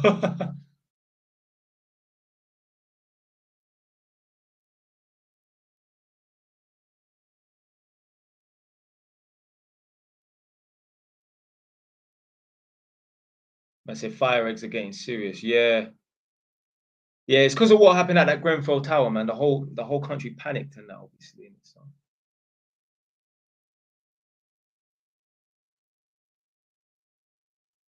All right, man's read the book, you know. Big up, big up, big up.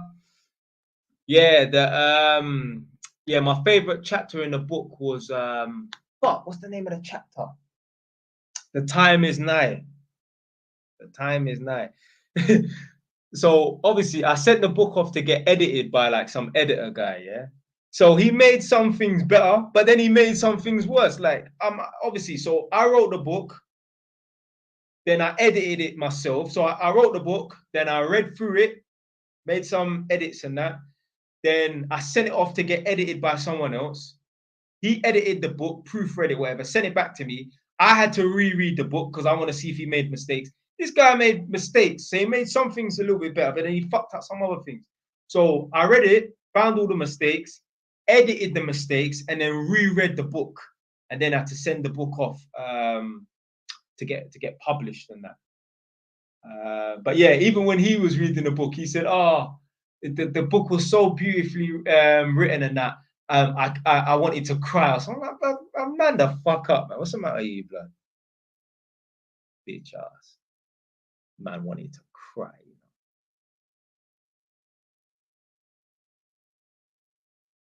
Someone said, hi, Jay Wise. Hi, Jay Wise, bro. I'm 19 and my boy keeps popping up every other day with a new business venture. One of them ones there, boy. The ideas, man. But never apply the ventures. Yeah, yeah. Do you know what? Yeah, he's just going through a phase where he's coming up with all these crazy ideas and that. And why? He'll soon burn out. Trust me. He's coming like one of them TJ. Is it TJ Detweiler from Recess? Always some money making scheme or some money making venture that man didn't come up with.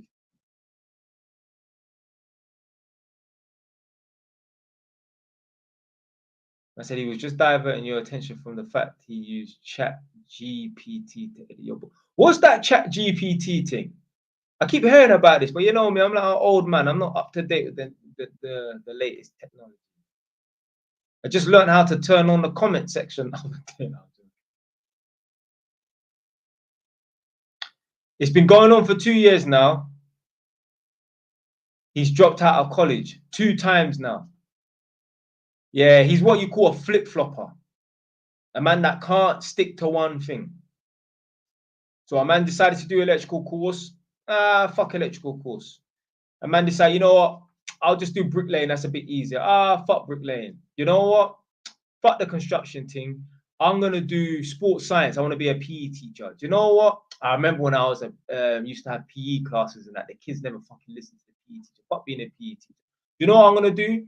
I'm just gonna get myself a local job just to tie me over, so that obviously I've got free time and that or whatever, so I can do my local business on the side. So what I'm gonna do? I'm gonna grab a little job working at City Fiber, Auto Glass, Sky, Virgin. Yeah, that will do me all right. And then what I'm gonna do on the side is do my local fraud, do my local weed selling, do local crypto, little trading and that. Yeah, and then I'll figure things out. Blood. Life will work itself out. Life does not work itself out, blood. Okay, so man said Chat GPT is basically a robot that does certain things for you. It can write CVs. Okay.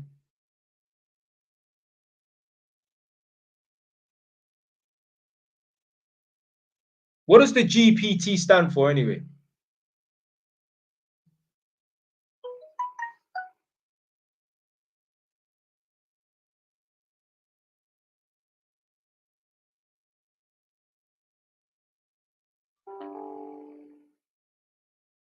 Yeah, what someone put down in the chat what the GPT stands for. General population tangent. Okay.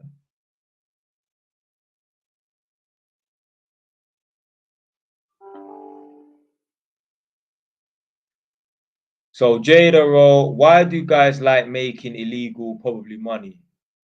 Because man, them are lazy. Man, them are lazy. You see all this, I want to be an entrepreneur and that, yeah. A lot of these guys, yeah, that claim that they want to run their own business or they claim they're a hustler type or they want to be an entrepreneur, is not because they are a natural born entrepreneur like me. I don't want to fully say I am, yeah, because I ain't running no fucking business at the moment. But when I was in school, I was buying and selling crispy drinks. Yeah?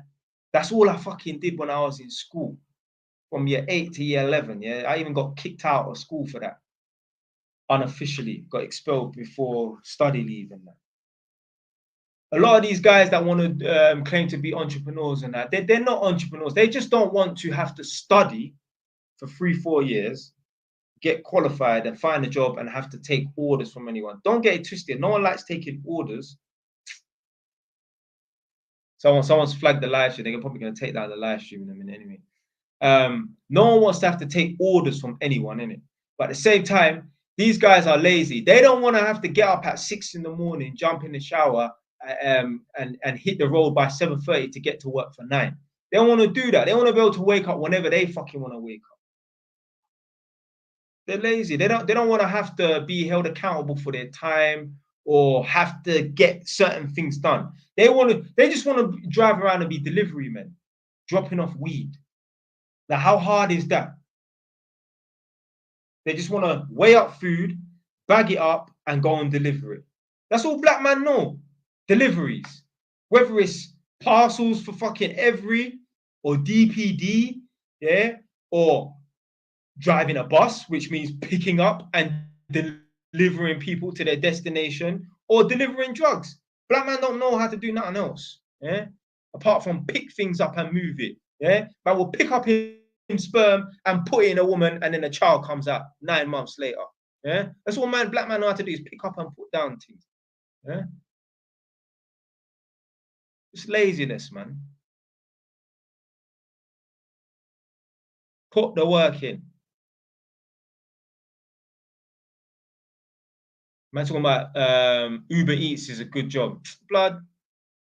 Would you want your son to work for Uber Eats? Yeah, I don't know why the live stream is flagged. Do you rate car traders? I mean, yeah, car trading, that's all right. Yeah. If you want to make money buying and selling cars, do that. Do that on the side, innit? Until you can build up your business to the point where you don't need to work for no one else. But don't go to school and then leave school and think I'm just going to be a car trader. Because if it don't work out and that, you're going to be doing that for 4 or 5 years and that. If you give up on it, now you ain't got no qualifications, bro. With the car trading thing, yeah, you don't need to be no full-time car trader. Yeah. So you can still go to uni or go to college and that and still do car trading on the side. Because what if things don't go to plan? If things don't go to plan as a car trader, then you ain't gonna have nothing to fall back on. At least if you're an electrician or a plumber, you're still always gonna be useful to other people. People can hire you. People can't hire you if you're a fucking car trader, a failed car trader. You could get fired from a job as an electrician and go and work somewhere else. If your car trading business don't work out, you're not just gonna go and start another car trading business. That doesn't make no sense.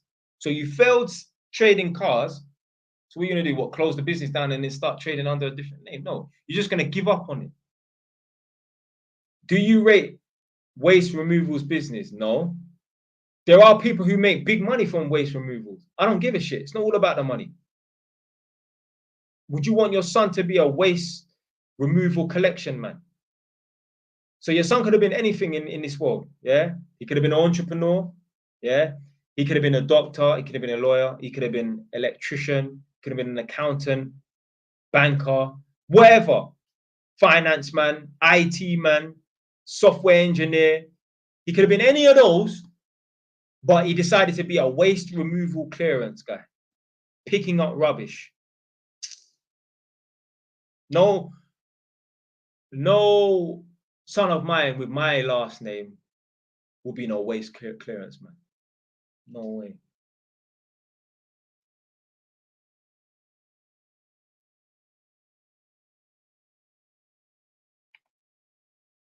Shane said, one thing I learned in this life is that there is no shortcuts. Yeah, there's no shortcuts.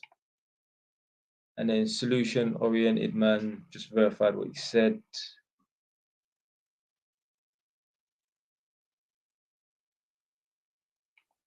Like I said earlier, yeah.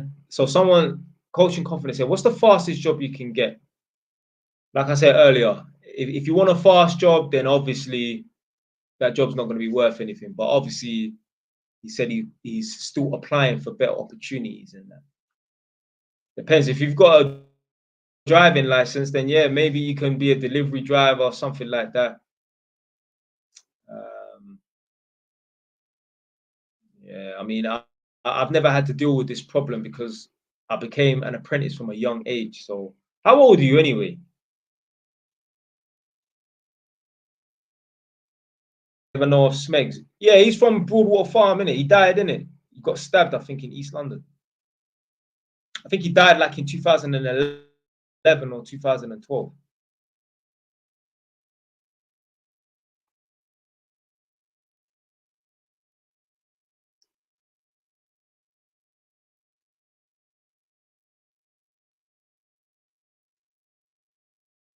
Jada said, Jay, don't do men like this. I can't remember what the fuck I said. I can't remember what I said. Was Heady One and Mark Duggan your ops? Nah, man. Mark Duggan was too old. Heady One, when I was on road, he went on road. I mean, when I was jumping off road, that's when he might have been jumping on road. I don't even know how old he is, to be fair.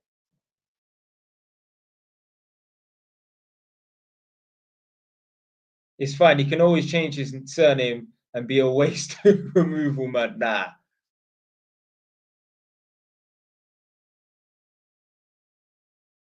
If you were your age now and wanted to start a trade, would you go? Oh, I mean, hey, how would you go about it? Obviously, I've got a video in it. So search JY's TV apprenticeships. There's a video of me standing outside Broadwater Farm, signing Broadwater Farm when I was an apprentice. There's a step-by-step guide. The video is like 20 minutes long. And watch the video from beginning to end. Did you ever try rapping in the past? Yeah, man wrote down a couple bars and that didn't go nowhere. But yeah, I never made no tracks. I remember back in the day, if you lot are my age and that, press 1 in the Ras Clark chat. Hey, press 1 in the chat if you lot have tried using Fruity Loops. Yeah, remember Fruity Loops, the software that you can make beats? It was the easiest software to make beats, and I was fucking shit at that. So how the fuck them man there like Dr. Dre and whoever in it, like even people in the UK who are less big as Dr. Dre and that use was it Cubase, Reason, Logic, Pro Tools? How the fuck do you use that software to make beats? Yeah, LimeWire and that, yeah.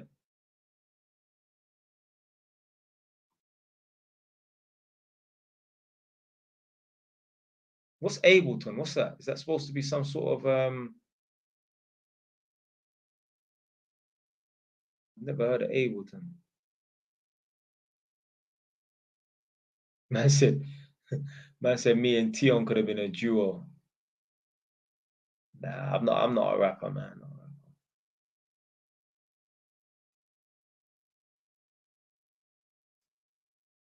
But yeah, man, put 1 in the chat if you remember Fruity Loops and that. I remember I tried to use them beat making software, Reason and that. Fucking hell, Cubase. Only a man that's a master. You know, like someone like JME. Big up JME. Fucking hell. You know, when I come off this live show, I'm gonna listen to that skate. Was it the skate part rhythm or whatever by JME? That beat there was fucking classic. You know, I'm gonna play that beat as I exit at this live stream. Yeah, man like JME, he can make beats good. Remember, I used to listen to JME a lot when I was younger, back in school. But he actually went to man's school, but he's way older than man. Yeah, man said, yeah, Fruity Loops, yeah, man.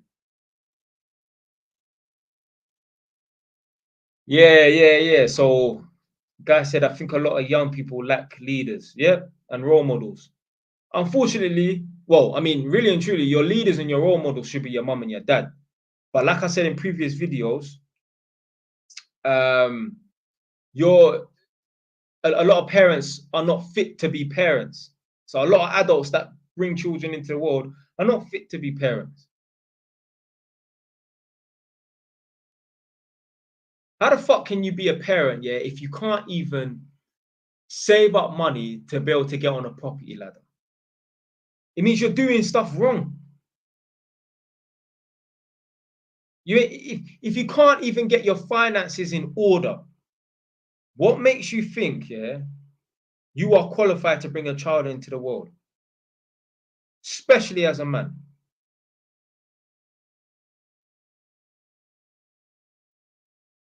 If you got the bailiffs onto your ass, you're in it, you've got bare credit card debt and that.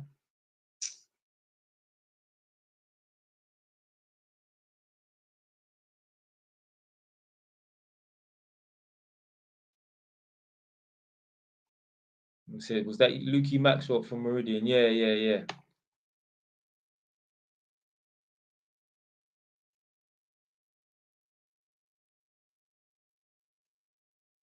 Yeah. So a man just said, yo, bro, what do you think about doing waste collection for a few months and doing trading on the side? Sounds mad, but I think it's all right. Yeah, this is an individual that doesn't want to study.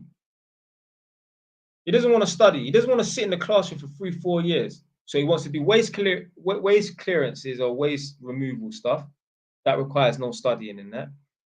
He wants to do trading because he wants to gamble his money. Yeah. All right. It does allegedly require studying in that. But what I'm saying is it don't require having to go to a fixed location 3 days out of the week and sit down in a classroom 3 days out of the week, 9 to 5. He wants to do studying on his own time and hope that he puts money on the right thing and it booms. Get yourself an education or some sort of degree or skill. Man saying trading is shit. Only a couple of people make money in that. For the most part, these guys, they don't make no money.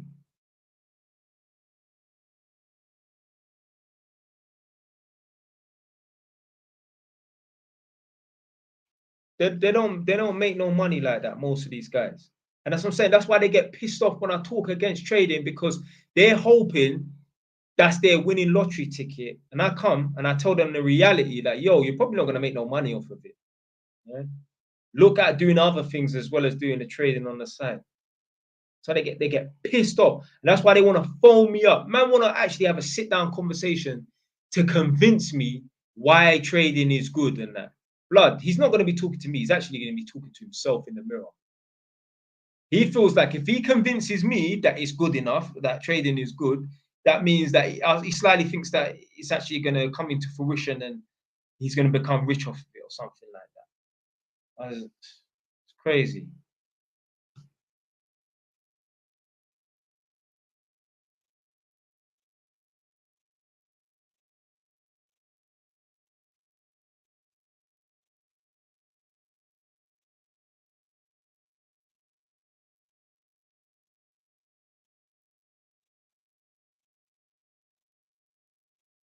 Wow. Jada said her mum took out a credit card in her name without her knowing. You know, I know someone, yeah. This is how you know, yeah, a parent's finances are fucked in that. When the mum has to take out a car on finance in the son's name. Fucking jolting, blood. Well, imagine when my little sister's shit, she's fucking 18 years younger than me, you know. Jesus Christ, I'm old enough to be a Ross Clark dad. My little sister is 18 years younger than me. Sounds mad. Imagine when she's 21 years old in 9 years' time. And I'm like, yo, Jay. Because my little sister's name begins with Jay. Yo, Nene. Yeah, man, my credit's fucked. Can Big Brother take out a car in your name? Or worse, you know, there's older man right now, yeah. There's older man right now who their life is so fucked and their life is not in order. They have to go and sleep on their little baby sister's sofa. When I say baby sister, their sister's a big woman, 25 years old. Older brother who's 35 is fucking living at his sister's yard, blood, his younger sister's yard. Furthermore, there was one time I was working in Tottenham, yeah, right near Seven Sisters train station, underground station, sorry. And I went to one flat and I met an older man, like 50 years old. He was sleeping on his daughter's sofa. And the daughter, her boyfriend lives there. So imagine that. Imagine in the middle of the night when the dad is sleeping on the sofa and he's hearing kaboof, kadum, boof, boof. Yeah? His daughter's getting piped out in the room next door. What can he say? Stop the blood clot noise. Like, come on, man. You should not be sleeping on your daughter's sofa. I've met tenants before where the dad is living at the son's house. The son's 30 years old, whatever, in it, 25 years old, and the dad is living at the son's house. Joke, man, blood.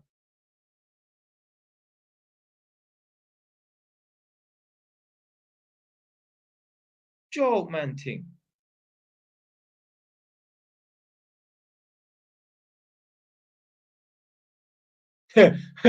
Man said Donny's restricted to silent back shots. Yeah. Man's got his finger on, shh. Yeah.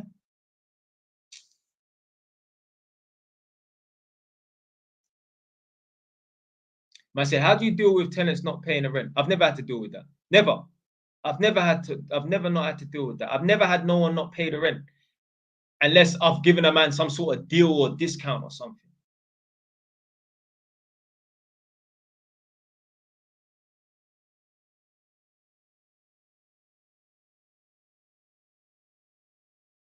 It's not a coincidence that I've been doing this for years, have had months on end, yeah.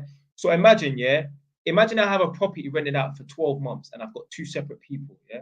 That's not 12 months, that's actually 24 months because every 1 month is represented by 2 months. So I've had months on end, over 100 months worth of rent. I've never had no one not pay their rent. Never.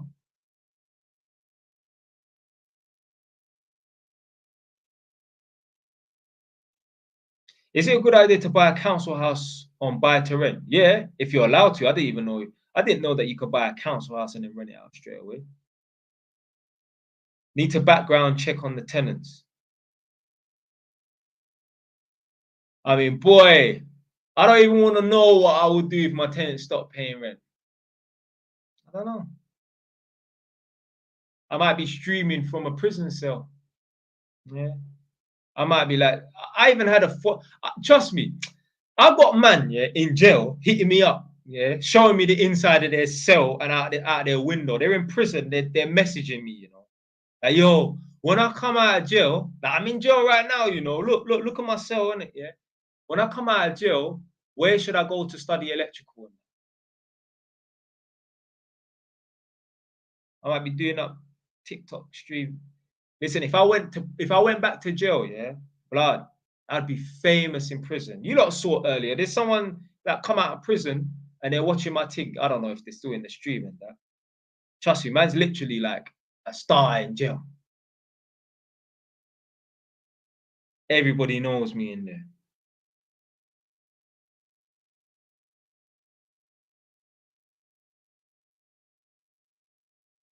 Oh, big up man like Xavier. Yo, Jay. Have you ever negotiated a salary? Do you advise doing so? Any tips? My friend, you have nothing to lose by negotiating a salary. Trust me, I've tried it before. 3 fucking times. I phoned up the contracts manager of this contract, yeah. Like, sorry. So there's the contracts manager. He runs all the contracts in for the company, and the company has got different locations around England. I phoned him up. So he's basically the big boss and that. I phoned him up 3 times. Yo, when are you gonna put the rate up by £10? Yeah. I was ask a man politely, obviously. He's just waffling me. Oh yeah, you know, we're gonna keep reviewing the contract and that, and it's bullshit. But what have I got to lose? Ask. So yeah, man, you ain't got nothing to lose by trying to negotiate more money for your salary and that. Just ask. Obviously, you may have to come up with a story like, listen, yeah, the reason why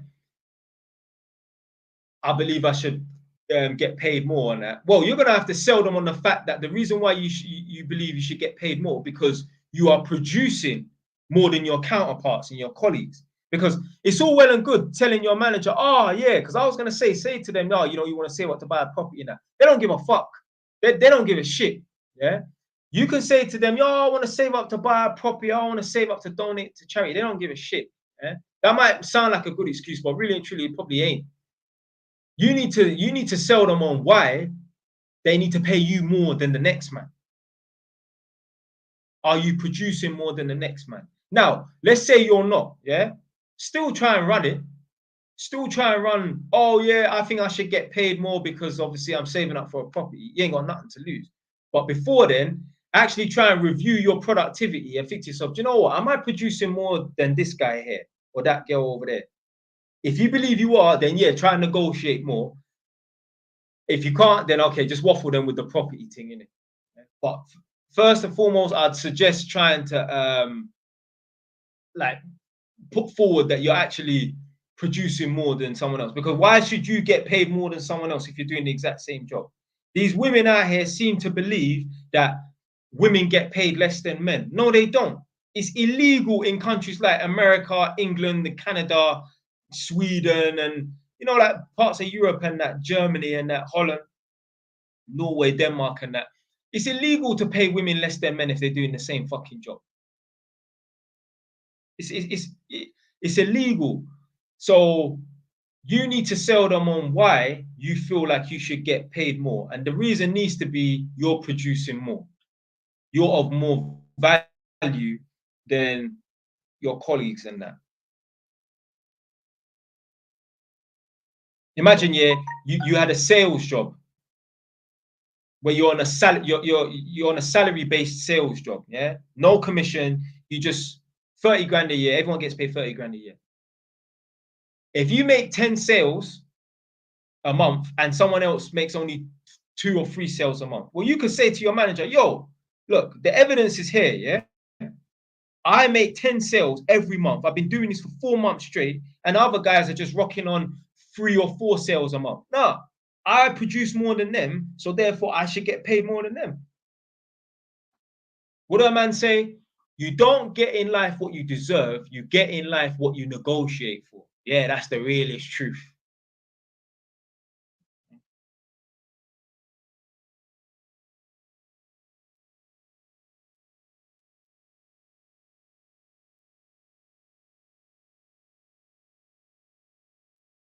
I get my girlfriend to clean my house every other day. Now, I let her off today. I was like, you can clean the house tomorrow. I let her off. Today was cleaning day. I said, I let you off. It's cool. The house don't even need cleaning. I just put my girl to work, yeah? I would not have been able to, my girl would not have just thought, oh, I'll clean the house every other day. Like, who the fuck does that? No, how many of you lot clean your house every other day and it's your fucking house? Motherfucker, how many of you lot clean your room every other day? I'm talking about get the Hoover out. The answer is no. None of you lot probably do that. My girl would have never have said, oh, I'll clean your house every other day. No, I told her you will clean this house every other day. I didn't even negotiate. There was no negotiating. I told her. Yeah? But it just goes to show you don't get in life what you deserve. You get in life what you negotiate for or what you tell people you require. Yeah. So, yeah. Yeah. You could bluff them and say you got a better job offer, but it could backfire. Yeah. You better be ready for the smoke, boy. I mean, then again, what are they gonna do? What are they gonna do? They're not gonna fire you just because you said you got a better job offer. But then again, if they're looking to cut down the numbers and that, then they think, you know what? He said he was gonna go, fuck it. You'll be the first to go. So that's the thing. You have to bring value to the workplace. This is what I'm saying. Yeah, this is bullshit about black oppression and black people this and black people that. It's harder for us in the workplace. Bullshit. Let me say something right now. I'm the only black person in my fucking workplace. I've only seen one other black youth, but he don't work at my workplace. He's from some other department, yeah, and they brought him over to run some conduit in like the stores yard or whatever, in it. He's not even based at my workplace. I'm the only person of color. There's no black woman, there's no black man, yeah, other than me there. Yeah, I'm the only person. There's not even an Indian person in my office. I'm the only person of color there, yeah. I don't work on a team, but basically the testing department, yeah, they had like 6 electricians in total, yeah. They got rid of 4 other guys and kept me and some other guy on. I'm the only black person there. So don't tell me about, black people have it worse. Nah, man, you're not providing no value to the fucking workplace. That's why people don't want to keep you on. Because they could have got rid of me easily. They kept me on and they got rid of the other guys. Sometimes, yeah, when I go to the tenant's house and that, I'll phone them, they don't answer the phone. I will get there, they answer the door, so they didn't know I was coming, and they're like, oh, I wasn't aware of the test. I'm like, look, it's nothing dodgy, yeah? If you want, you can phone my office, just describe my physical appearance. I'm the only black person there. They know it's me. They know it's me.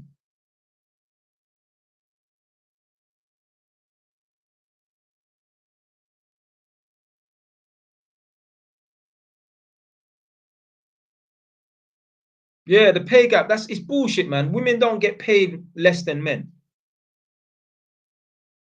And the reason why, yeah, let's say, yeah, a woman went for a job and a man went for a job and the guy got paid more for the job than the woman. They didn't do it thinking, let's oppress these women. No. The reason why the woman got paid less is because she didn't negotiate for more. Because they both probably went for the 30K salary, but the man probably went there and said, can you pay me 35? And they said, all right, I'll pay you 32 and a half. Boom. Women don't negotiate. How many women right now, yeah, have even thought, seriously thought, I'm not even talking about going through with the plan. How many women right now have even seriously thought about approaching their manager and asking for a pay increase? And the ones that have thought about it, how many of you actually even done it? There'll be more men that are fucking trying to negotiate for a higher salary whilst in the job than a woman. A woman will think, nah, it's not my place to do so. So there's been countless videos I've seen people breaking down the gender wage gap and that. Yeah, when I was working at the infamous Holborn job and that, there were women that worked in the workplace on the construction site, and none of them were doing no fucking overtime. There was one woman, like, because she was a part of the building management team, she had to work until like 9, 10 o'clock and that. But I guarantee she probably didn't want to be there. She's only there because she had to do it. Men, we'll gladly work till 10 o'clock. You're paying us enough money, we'll work till 10 o'clock.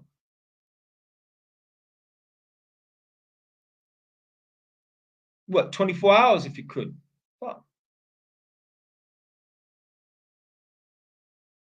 women don't want to, women, they ain't got that work ethic and that drive like men. Yeah? In countries where it's a free, open economy, women can study whatever they want to study. They don't study to become rocket scientists as much as men do. But the population is 50-50 basically. I think technically there's 51, I think in the world, allegedly, I think there's 51% men and 49% women, allegedly. But it's basically 50-50. But there's more men in certain fields than women.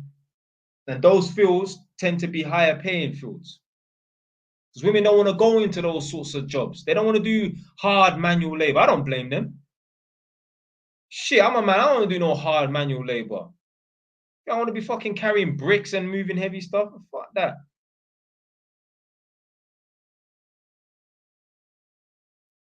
I had some IKEA guys the other day come to deliver some wardrobes to my flat. The guy was saying, "Oh, you're gonna help us?" No, I'm good. I paid for the delivery. I ain't do no heavy lifting. That's why the fuck I paid for the wardrobes and that. Fucking heavy, blood. Oh, someone did ask me, why do I prefer running over going to the gym? Oh no, man. I ain't really got much motivation for going to the gym, man. So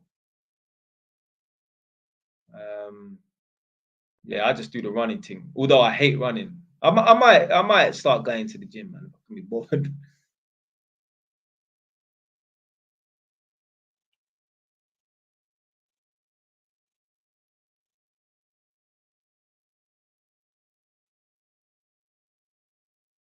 Oh, yeah. Man said, I remember that documentary where that 35-year-old waste man who was living in his 23-year-old girlfriend's flat.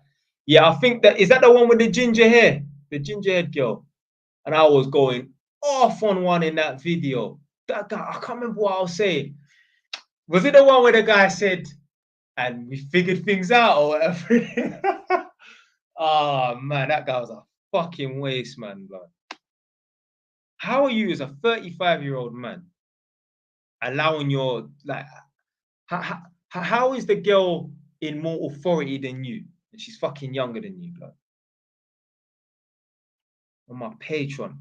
I think I know the video you're talking about. Obviously, I've done so many videos, it's hard to. Well, I'm coming off in 10 minutes. I know I said that about 30 minutes ago.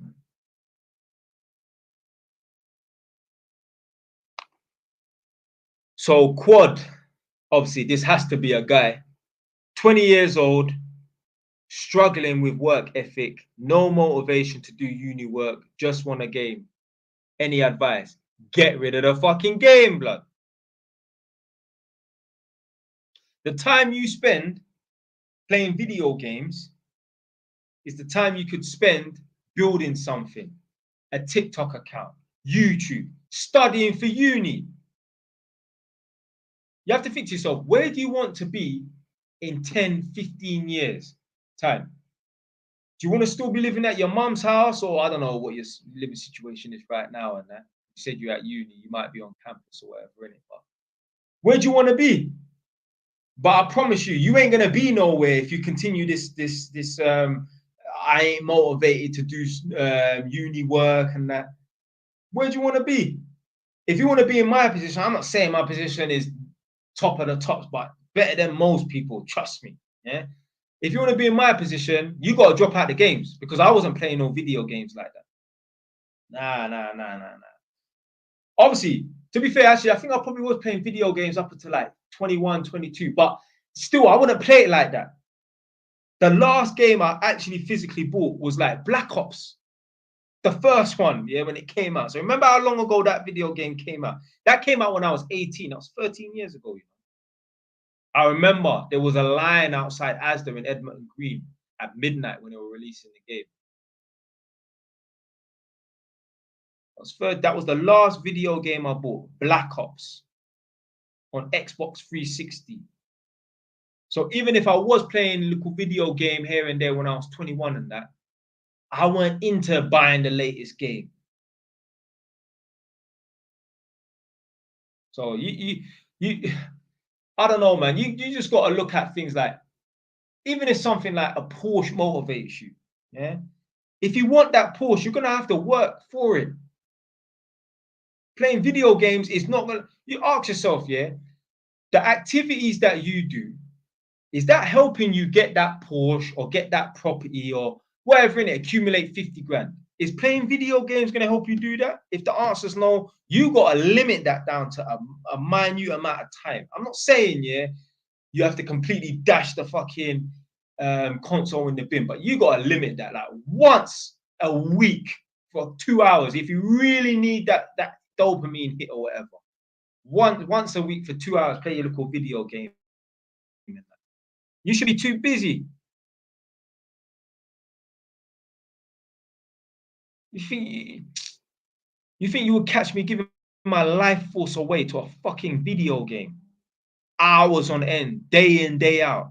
There's man that come home from work and from 6 to 10 o'clock at night, they're locked in their room with their hood on their head, fucking lights off, and they got the backlight from the monitor and that shining on their face, and they're playing their video games, well, on TV or on the monitor, and because they're using their PC. Whatever you want in life, that ain't gonna come from playing video games in that. Unless, like I say, the only time you should be playing video games is if you're streaming it and you're making money from it. Then yeah. So you know what? If you're addicted to playing video games, why don't you stream that shit? And if you can't be bothered to stream that shit, they're not playing on fucking video games. Done.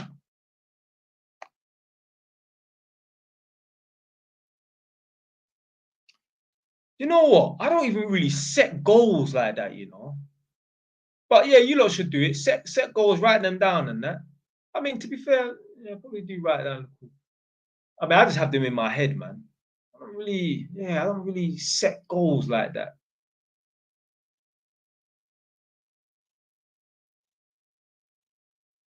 Yeah, I don't really set goals like that. I bet that wasn't the answer you was expecting. I don't really set goals like that.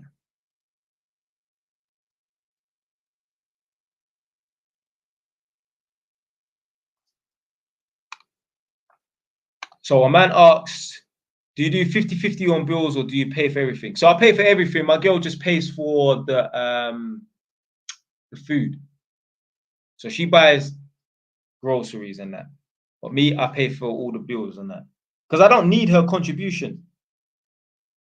I need a contribution. Don't make no difference to me whether she's living here or not. There's certain man, they couldn't even afford to live on their own. They need a girl to help them with their bills. Their girl is a glorified roommate that they get to bang. Yeah. Certain man, they couldn't afford to rent a house or a flat on their own. They literally need to have a girlfriend. And then what happens is, because they need that girl so much, the girl can feel it, but even forget about that. When the relationship dissolves, they have to go live with their mum or go and rent a room because they can't afford to maintain an entire property on their own. You might just need to get your finances in order before you start thinking about seriously taking up with gal on a serious thing, boy.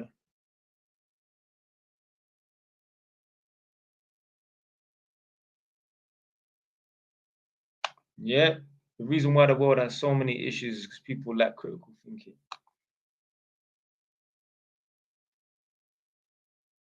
Yeah, Indian people get joked about badly. You don't hear us cry. Oh, so this person is Indian. You don't hear us cry victim either. We have worked to the bone and built business. Yeah, even when, like, you know, like in them racist parts of the country and that, yeah. You know, like when Indian people were really having a hard time, way back in the day, man from Pakistan and man from India and Bangladesh were having a hard time and that. You will still see, even in the most racist parts of England, Indian man will open up shop. Just get on with it. You don't hear any Jewish people moaning about anything. Just get on with it, mate. There's no advantages to moaning about it. You sitting around crying and pining and moaning, that ain't putting food on the table. That ain't putting no money in the bank. That ain't raising children. All it can do is slow down the progression of putting food on the table, putting money in the bank, and it will be slowing down the growth of your children by moaning and complaining. You're not teaching your children nothing. You're teaching your children you're teaching your children to just moan about problems and hope that they go away. Blood. Certain man seeking reparations in 2024. But we don't need reparations, i.e., any monetary value. We need reparations to our brain. Our brains need to be restored. Because let's say, yeah, they give every black person 50 grand. It's just going to go back to the white man anyway. Jeff Bezos is going to become richer. I ain't got nothing against Jeff Bezos. Pick him up. Yeah, but what I'm saying is they're just going to go and spend the money. You give every black person 50 grand right now, where's it going to go? Mercedes is owned by a white person. Balenciaga, white person. Balmain, white person. Gucci, white person. Porsche, white person. Every place that this money is going to be spent is going to, the majority is going to go to a white person. And maybe a little measly £10 for a little jerk chicken with a little curry goat gravy on it, that will go to the black person. Other than that, the money's just going to go back to the white person. So it's a win-win for them. They got black people to shut their mouths, keep them happy for 2 seconds, and they got rich. So less moaning from the black people and more money in their pockets. What would be the point of giving black people reparations and that? They're just going to go and blow the money. They're not going to use the money to try to build back up their community. So what's the fucking point? They want to talk about return the great star Africa. For what? It's a fucking diamond, blood. It holds no value. The reason why it's valuable to certain people is because they put a lot of emphasis on nice, shiny things. No diamond can do anything for anybody. A diamond ain't putting no kids through school unless you're going to sell it, obviously, innit? But the diamond itself ain't doing nothing for nobody. You lot just want the fucking diamond just because. Return the great star Africa. Man, fuck the great star Africa. Gives a shit about a fucking diamond, blood.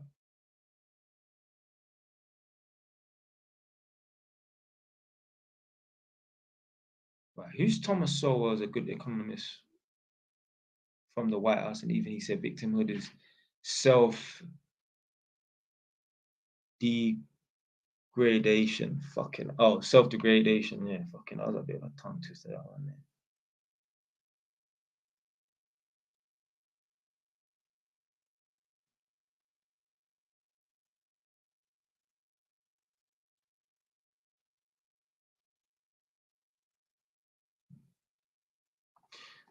So you can spend, but buy with quality and moderate your means.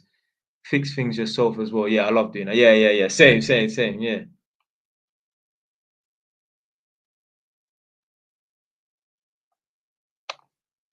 How many rental properties do you think I should have before I move out of my parents' house? I mean, I don't really know a number, maybe like 4 or something like that. Just it. I mean, it depends on your age and how many rental properties. I mean, if you got like 15 rental properties, time to leave, man. I don't give a fuck if you're only 25 years old. Yeah, just get as much as you can, man. Don't be worried about leaving anytime soon, innit? Just get as much as you can. You don't really need to leave home before you're 30. Try and stay at home as long as possible, because as soon as you leave your parents' house, now you're taking on unnecessary bills. Gas, water, electric, council tax. You don't really, I mean, you should be contributing, but you won't need to pay all the total amount. If you're contributing, you're going to pay X amount. You're going to pay a lot more if you move out your parents' house and get your own place.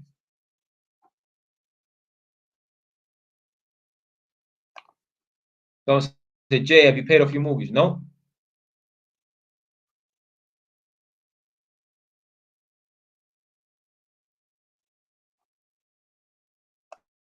I say, how the hell do you do what you do then? I don't know what that question is related to. Whew. Jesus Christ. I'm coming off in 10 minutes. I said, yo, bro, I asked in TikTok, but you didn't see. Resend whatever you asked me in TikTok. Because I usually get back to everyone, to be fair. I grew up where Stephen, oh, okay, so he's talking about Stephen Lawrence. Yeah, maybe in 1993, yeah, there was racism in that, but nowadays, there's no racism.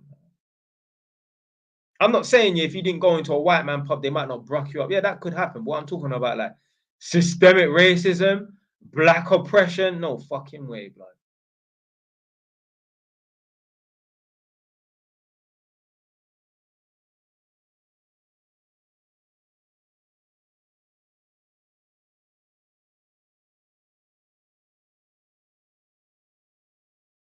Okay. So you said, I've almost completed my apprenticeship, looking for a maintenance job.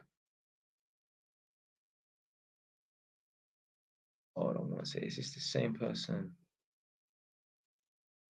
How about working on a construction site? Oh, you said you're self-employed. Send me an email. Email me at jystv@outlook.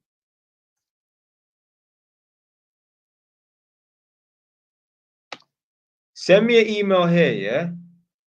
Get your ECS card, and then go and so once you get your ECS card, apply to work on a construction site. I know maintenance jobs are easier, custier job, but you know, sometimes you got to do the hard work. You're going to get paid more than working a maintenance job. You got the ECS. All right, cool. If you got your ECS, go and work on a construction site. Go work on a construction site. You're going to get paid more working on a construction site, more than likely, as opposed to being a maintenance man.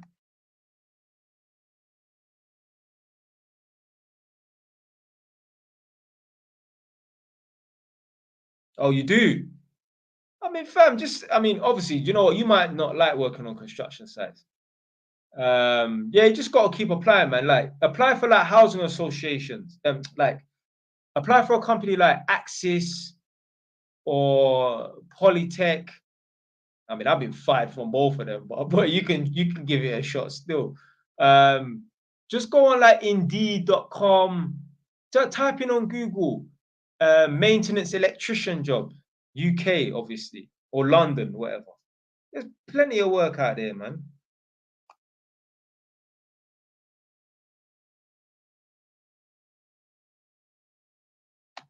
Opinion on Rishi Sunak. Right. This is gonna be the last thing that I talk on.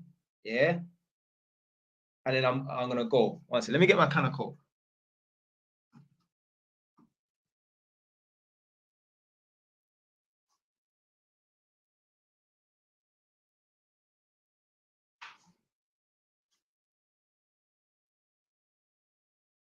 Nadia.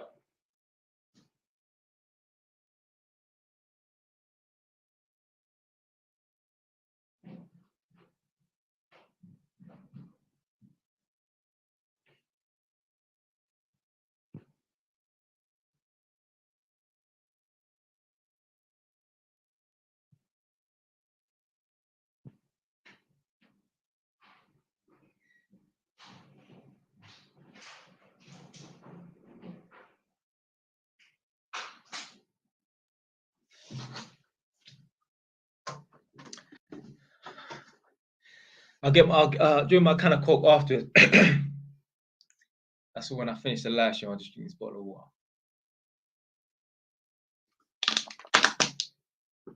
Right.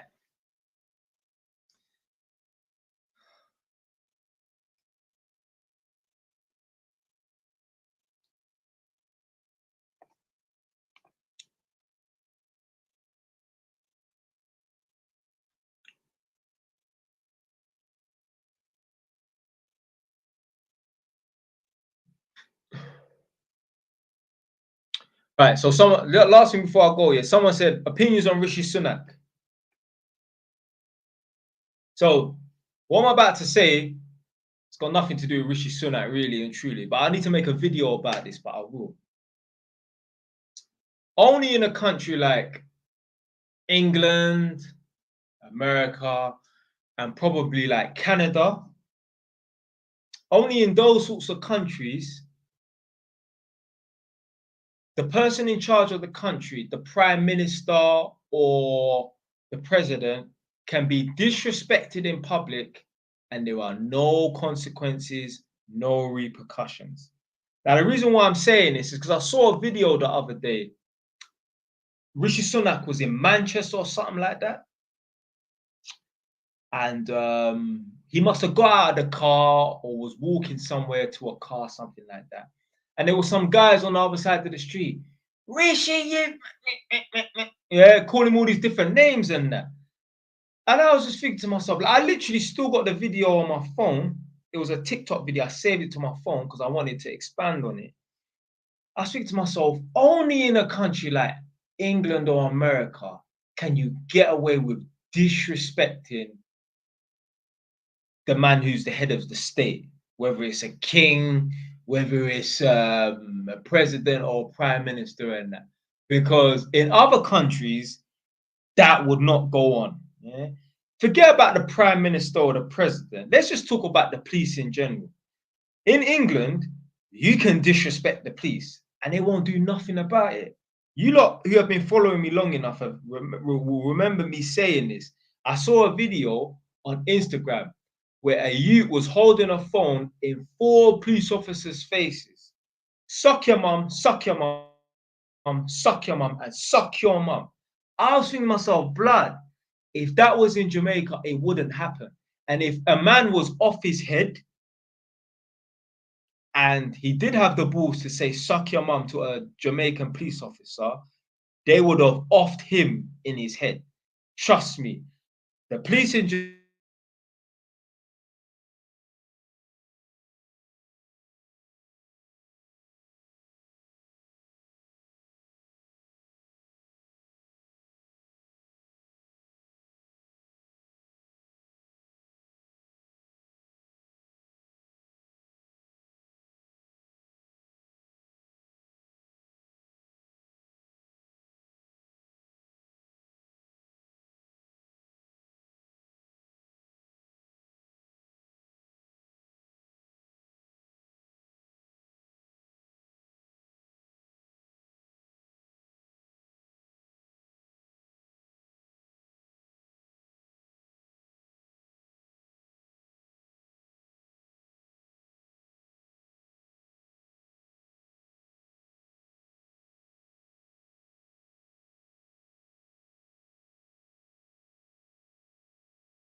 We're back again.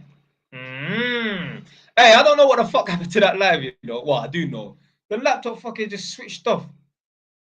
Yeah, it just switched off. I don't know what the fuck's wrong with this thing. Anyway, so you must have said, suck your mum, suck your mum, suck your mum to the police officers, and I think to myself, that would never happen in Jamaica, you know. The Jamaican police officers, they're trigger happy. They don't fuck about. When I was in Jamaica in 2012, August, an 8-month pregnant woman got shot dead in the head by the police. Yeah. I had a personal driver out there. So basically, my grandma, when she was living in Jamaica, she had a personal driver. So I was using him. Big up man like Isla, the driver. I used to just phone him, yeah, I need to go here at this time. And obviously, he might not be available right then, but I'd phone him in hours, a few hours in advance and that, and he will come and pick me up. And obviously, I used to pay him, obviously. But yeah, he told me that a police officer shot dead a pregnant woman, shot her in her head, you know, in Jamaica. You have to think to yourself, what the fuck? What risk would a 8-month pregnant woman pose to a police officer for him to want to bun her in her head? So obviously, I've spoken about that in the past, innit? Like obviously in America, if you disrespect the police, they'll knock your ass out and that. But like in England, you can disrespect the police and they ain't gonna do nothing. Nothing. I've seen people push the police and the police are telling them, yo, don't put your hands on me again. If you do that again, that's assault. Blood, they'll bruck you up. They'll bruck you up in other countries and that. And that's just the police. Imagine, yeah.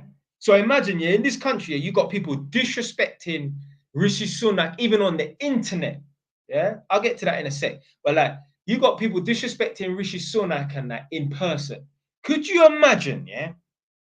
You know, like over the last few centuries and that, we've had some real evil dictators, yeah? Could you imagine back in the day, yeah, Adolf Hitler walking around in the mean streets of Germany and someone disrespecting him, talking on his name, yeah? Could you imagine them doing that to Saddam Hussein? Could you imagine them doing that to Stalin of Russia? Could you imagine them doing that to what's the fucking guy? Idi Amin from Uganda. Blood, you will be shot dead right then and there. Yeah. And if you're not shot dead right then and there, they will probably, well, they'll strip you naked and hang you. Yeah, in front of everyone to see. But it just would not happen unless a man is off his head. Like he's got some sort of mental issues. It would not happen. You could not disrespect the head of state like that in public or whatever, and you won't get dealt with right then and there. Could you imagine, yeah, the Sultan or the Sheikh of Dubai or whatever, Saudi or whatever, walking through the mall and people cussing him out? Blood, they got fucking man locked up in jail right now for vape. One white youth from the UK went over to Dubai.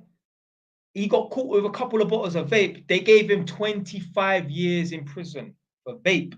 Could you imagine in a country like that disrespecting the Sultan or the Sheikh or the Prince of Dubai? No way, fam, you're getting away with that. Like I said on the internet, imagine everyone disrespects Rishi Sunak on the internet. You got girls making videos crying, oh, PIP, oh, if you, Rishi Sunak and that, you're not doing anything to help this country, innit? I believe it's because it's a man of color why they get onto Rishi Sunak as much as they do some people, yeah? I'm not saying it's oppression or anything, but I just feel like some people, unless a man is a white man who's the head of England, he's just going to lose points automatically, innit? Yeah, because some people are racist. Don't get it twisted. I do not believe in systemic racism, nothing like that. But obviously, there are racist people or individuals in that. I feel like some people, they just don't like Rishi Sunak because he's an Asian man. All the prime ministers, they're all shit anyway. But I feel like Rishi Sunak gets it the worst and Sadiq Khan because they're Asian. Because all the prime ministers, they're all shit. I like Boris Johnson. I think he's quite funny. I think he's cool. But he's shit. This is the same guy, yeah, that was telling everyone to lock down in the house and doing up parties and that. Yeah. So you know you're the man of your fucking word and your shit. So anyway, so these people will disrespect Rishi Sunak on the internet. Could you imagine, yeah, what would happen to you if you disrespected it King Wong Gun Jing Wong of North Korea? Blood. I'm sure, yeah, I'm sure the ring girl will come out of that fucking PC monitor if you was disrespecting him on the internet.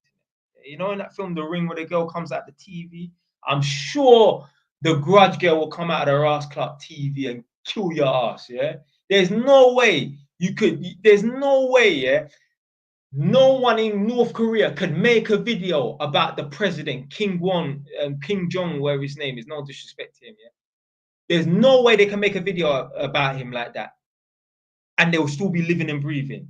They fucking tortured an American student that went to North Korea because he removed a poster off the wall, or he graffitied a poster. They tortured him. They pulled out teeth out of his mouth using fucking pliers, blood. The real talk. So there's no way. This is how you know England is a pussy country. Yeah, you could walk around in the UK with a T-shirt saying, and I don't believe in God, but I still respect people's religions and that. Yeah, you could walk around in a Christian country like England. You can walk around on the streets of England, streets of UK, walking around with a T-shirt that said F. I ain't gonna say the name, but you know, Son of God beginning with J. Yeah, F such and such, and no one will touch you. That's in a English Christian country. You could walk around with a T-shirt saying F so and so. Yeah, Son of God begin with J. You understand what I'm trying to say? Yeah. I'm not just saying that because that rhymes, yeah.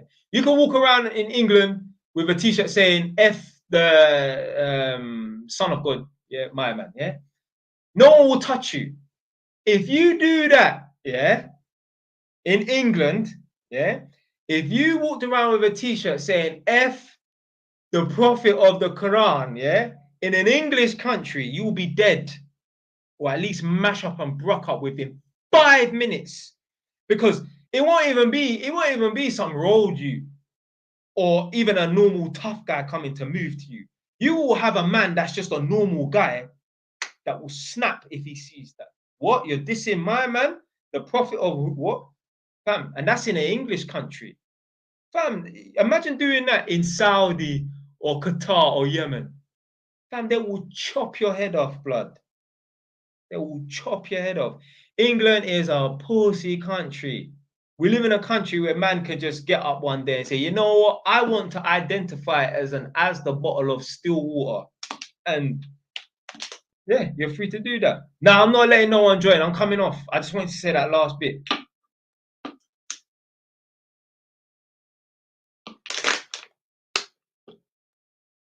England is a pussy country. No, yeah, you can get away with doing anything in this country.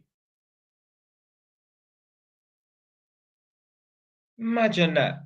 Rishi Sunak had to work hard, you know, to get to the top, to have the locals just disrespect him. No consequences, nothing.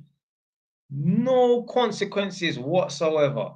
In another country, you will be dead. You will be dead. Even in Rishi Sunak's country, India, you can't even touch an elephant or a cow. So there's no way you can disrespect. I don't know if India has a monarchy. Hey, someone put down in the comment section below, does India have a monarchy? Like, do they have like kings and queens in India? Or they just have prime ministers and that? Last thing before I leave. But yeah, you couldn't even disrespect a cow, or because a cow is a holy animal in India.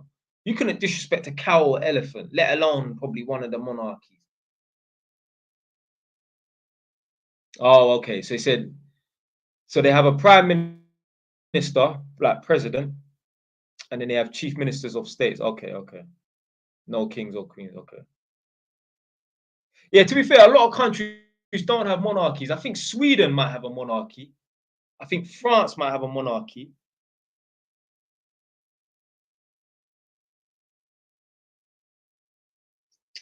But yeah, man, that was bad, man. Me, I would not say, I mean, I ain't got no problem with Rishi Sunak. But even if I had a problem with him, I mean, I would never have a problem with him. People that have a problem with Rishi Sunak are people at the bottom of the totem pole. These same people, these same fucking people who are moaning and complaining about Rishi Sunak, if they were granted to be millionaires tomorrow and all of their friends and family were millionaires, or they were just millionaires in general, forget about being granted to be millionaires. Even if you win £1 million tomorrow or win 10 million in lottery, you still got the mind of being a broke person. So you're just a broke person with a lot of money. I know that sounds contradictory at that, but being broke isn't necessarily about a financial status. It's a state of mind. But like, let's say the people who come from rich and wealthy backgrounds in the UK, they don't give a fuck about Rishi Sunak. Yeah, they don't care about any of the laws or anything like that. They don't care that it's hard or anything like that. Because, you know, whether they put in the work or not, their forefathers and people who came before them put in the work beforehand. So yeah, it's only people at the bottom of the totem pole that give a shit about Rishi Sunak. Yeah, that are in got a problem with Rishi Sunak. Rich people, they don't care because they're not broke people, poor people at the bottom of the totem pole, and that they are hoping that some higher power fixes their problem. But what they need to understand is more than likely it is them that cause the problems in their life, and it's only them that can relieve them of their problems. No prime minister, no king, nobody. No, someone asked me, have you ever bothered to vote? No, and I never will, because I don't care about voting.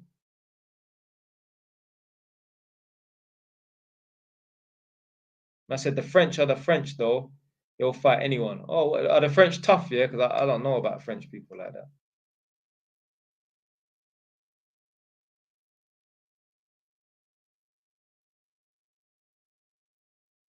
Right, last 1 minute, and I'm gone.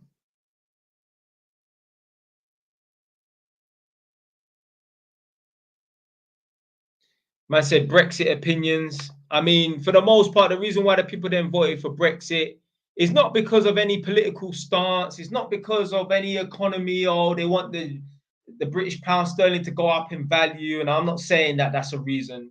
Like Brexit has got anything to do. I don't know. I don't really care anyway. But they're not. They didn't want to vote for Brexit because they want to keep everything in house. They don't want to be governed by any laws. No, they're using that as an excuse. The main and sole reason why they wanted to vote for Brexit is to keep the borders closed from the effing foreigners. That's the number one reason why most people voted for Brexit. And it's funny, where foreign people are more tolerated is like, let's say around the south of southeast of England, like London and that. There's a lot more foreigners than that. So it's funny. There's more foreigners in southeast of England, yeah, including London, obviously Essex and that. And that's where they got the least amount of votes to leave, yeah, for Brexit, yeah. And the place where there's the least amount of foreigners up in the north is where they got the most votes for foreigners for Brexit, because they want to keep the foreigners out. It's got nothing to do with economy or laws in Brussels or whatever nonsense and that. It was all about keeping the borders closed. They don't want the fucking foreigners here. That's the number one and the only reason why. They will mask it by saying, "Oh, yeah, you know, trading and that." But most of these people don't know about trading in the economy. They're broke, man. What do you know about trading in the economy? You're broke. Oh, you know so much about trading in the economy, but you're broke. So you know a lot of nothing there because you're not applying none of your fucking knowledge. They wanted to close the borders from any African people, Asian people, Somalians, people from Albania, Romania, Poland. They didn't want none of them here, yeah, because they think that they're stealing their jobs. The jobs they don't want to fucking do because they're lazy. Anyway, last 10 seconds. Put your last comments, and I'm done. How long have I been on? I think I started at like yeah, 8:30. Man said, what's wrong with that? You know, hold on. Is he talking to me?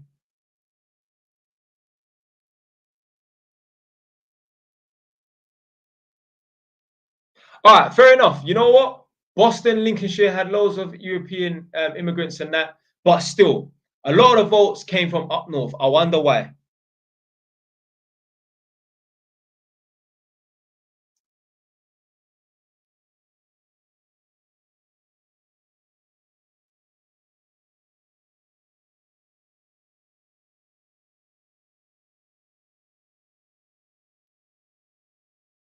Someone said they wanted advice. Should they jump on air conditioning and that? Like when you want to do HVAC. Yeah, man, you can jump on that.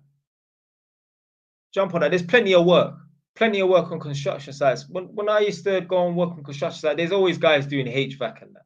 Anyway, I'm out now.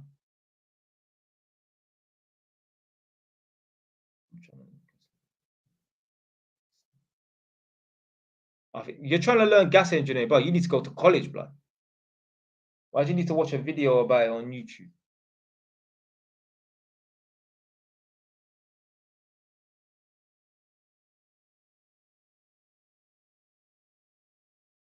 If I had to choose a party to vote for, I'd probably vote for Conservative. I'm not voting for Labour. All right, I'm done now anyway. Until next time, people.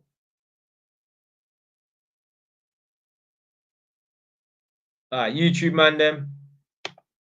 I'm out. Stay wise. Tunnel.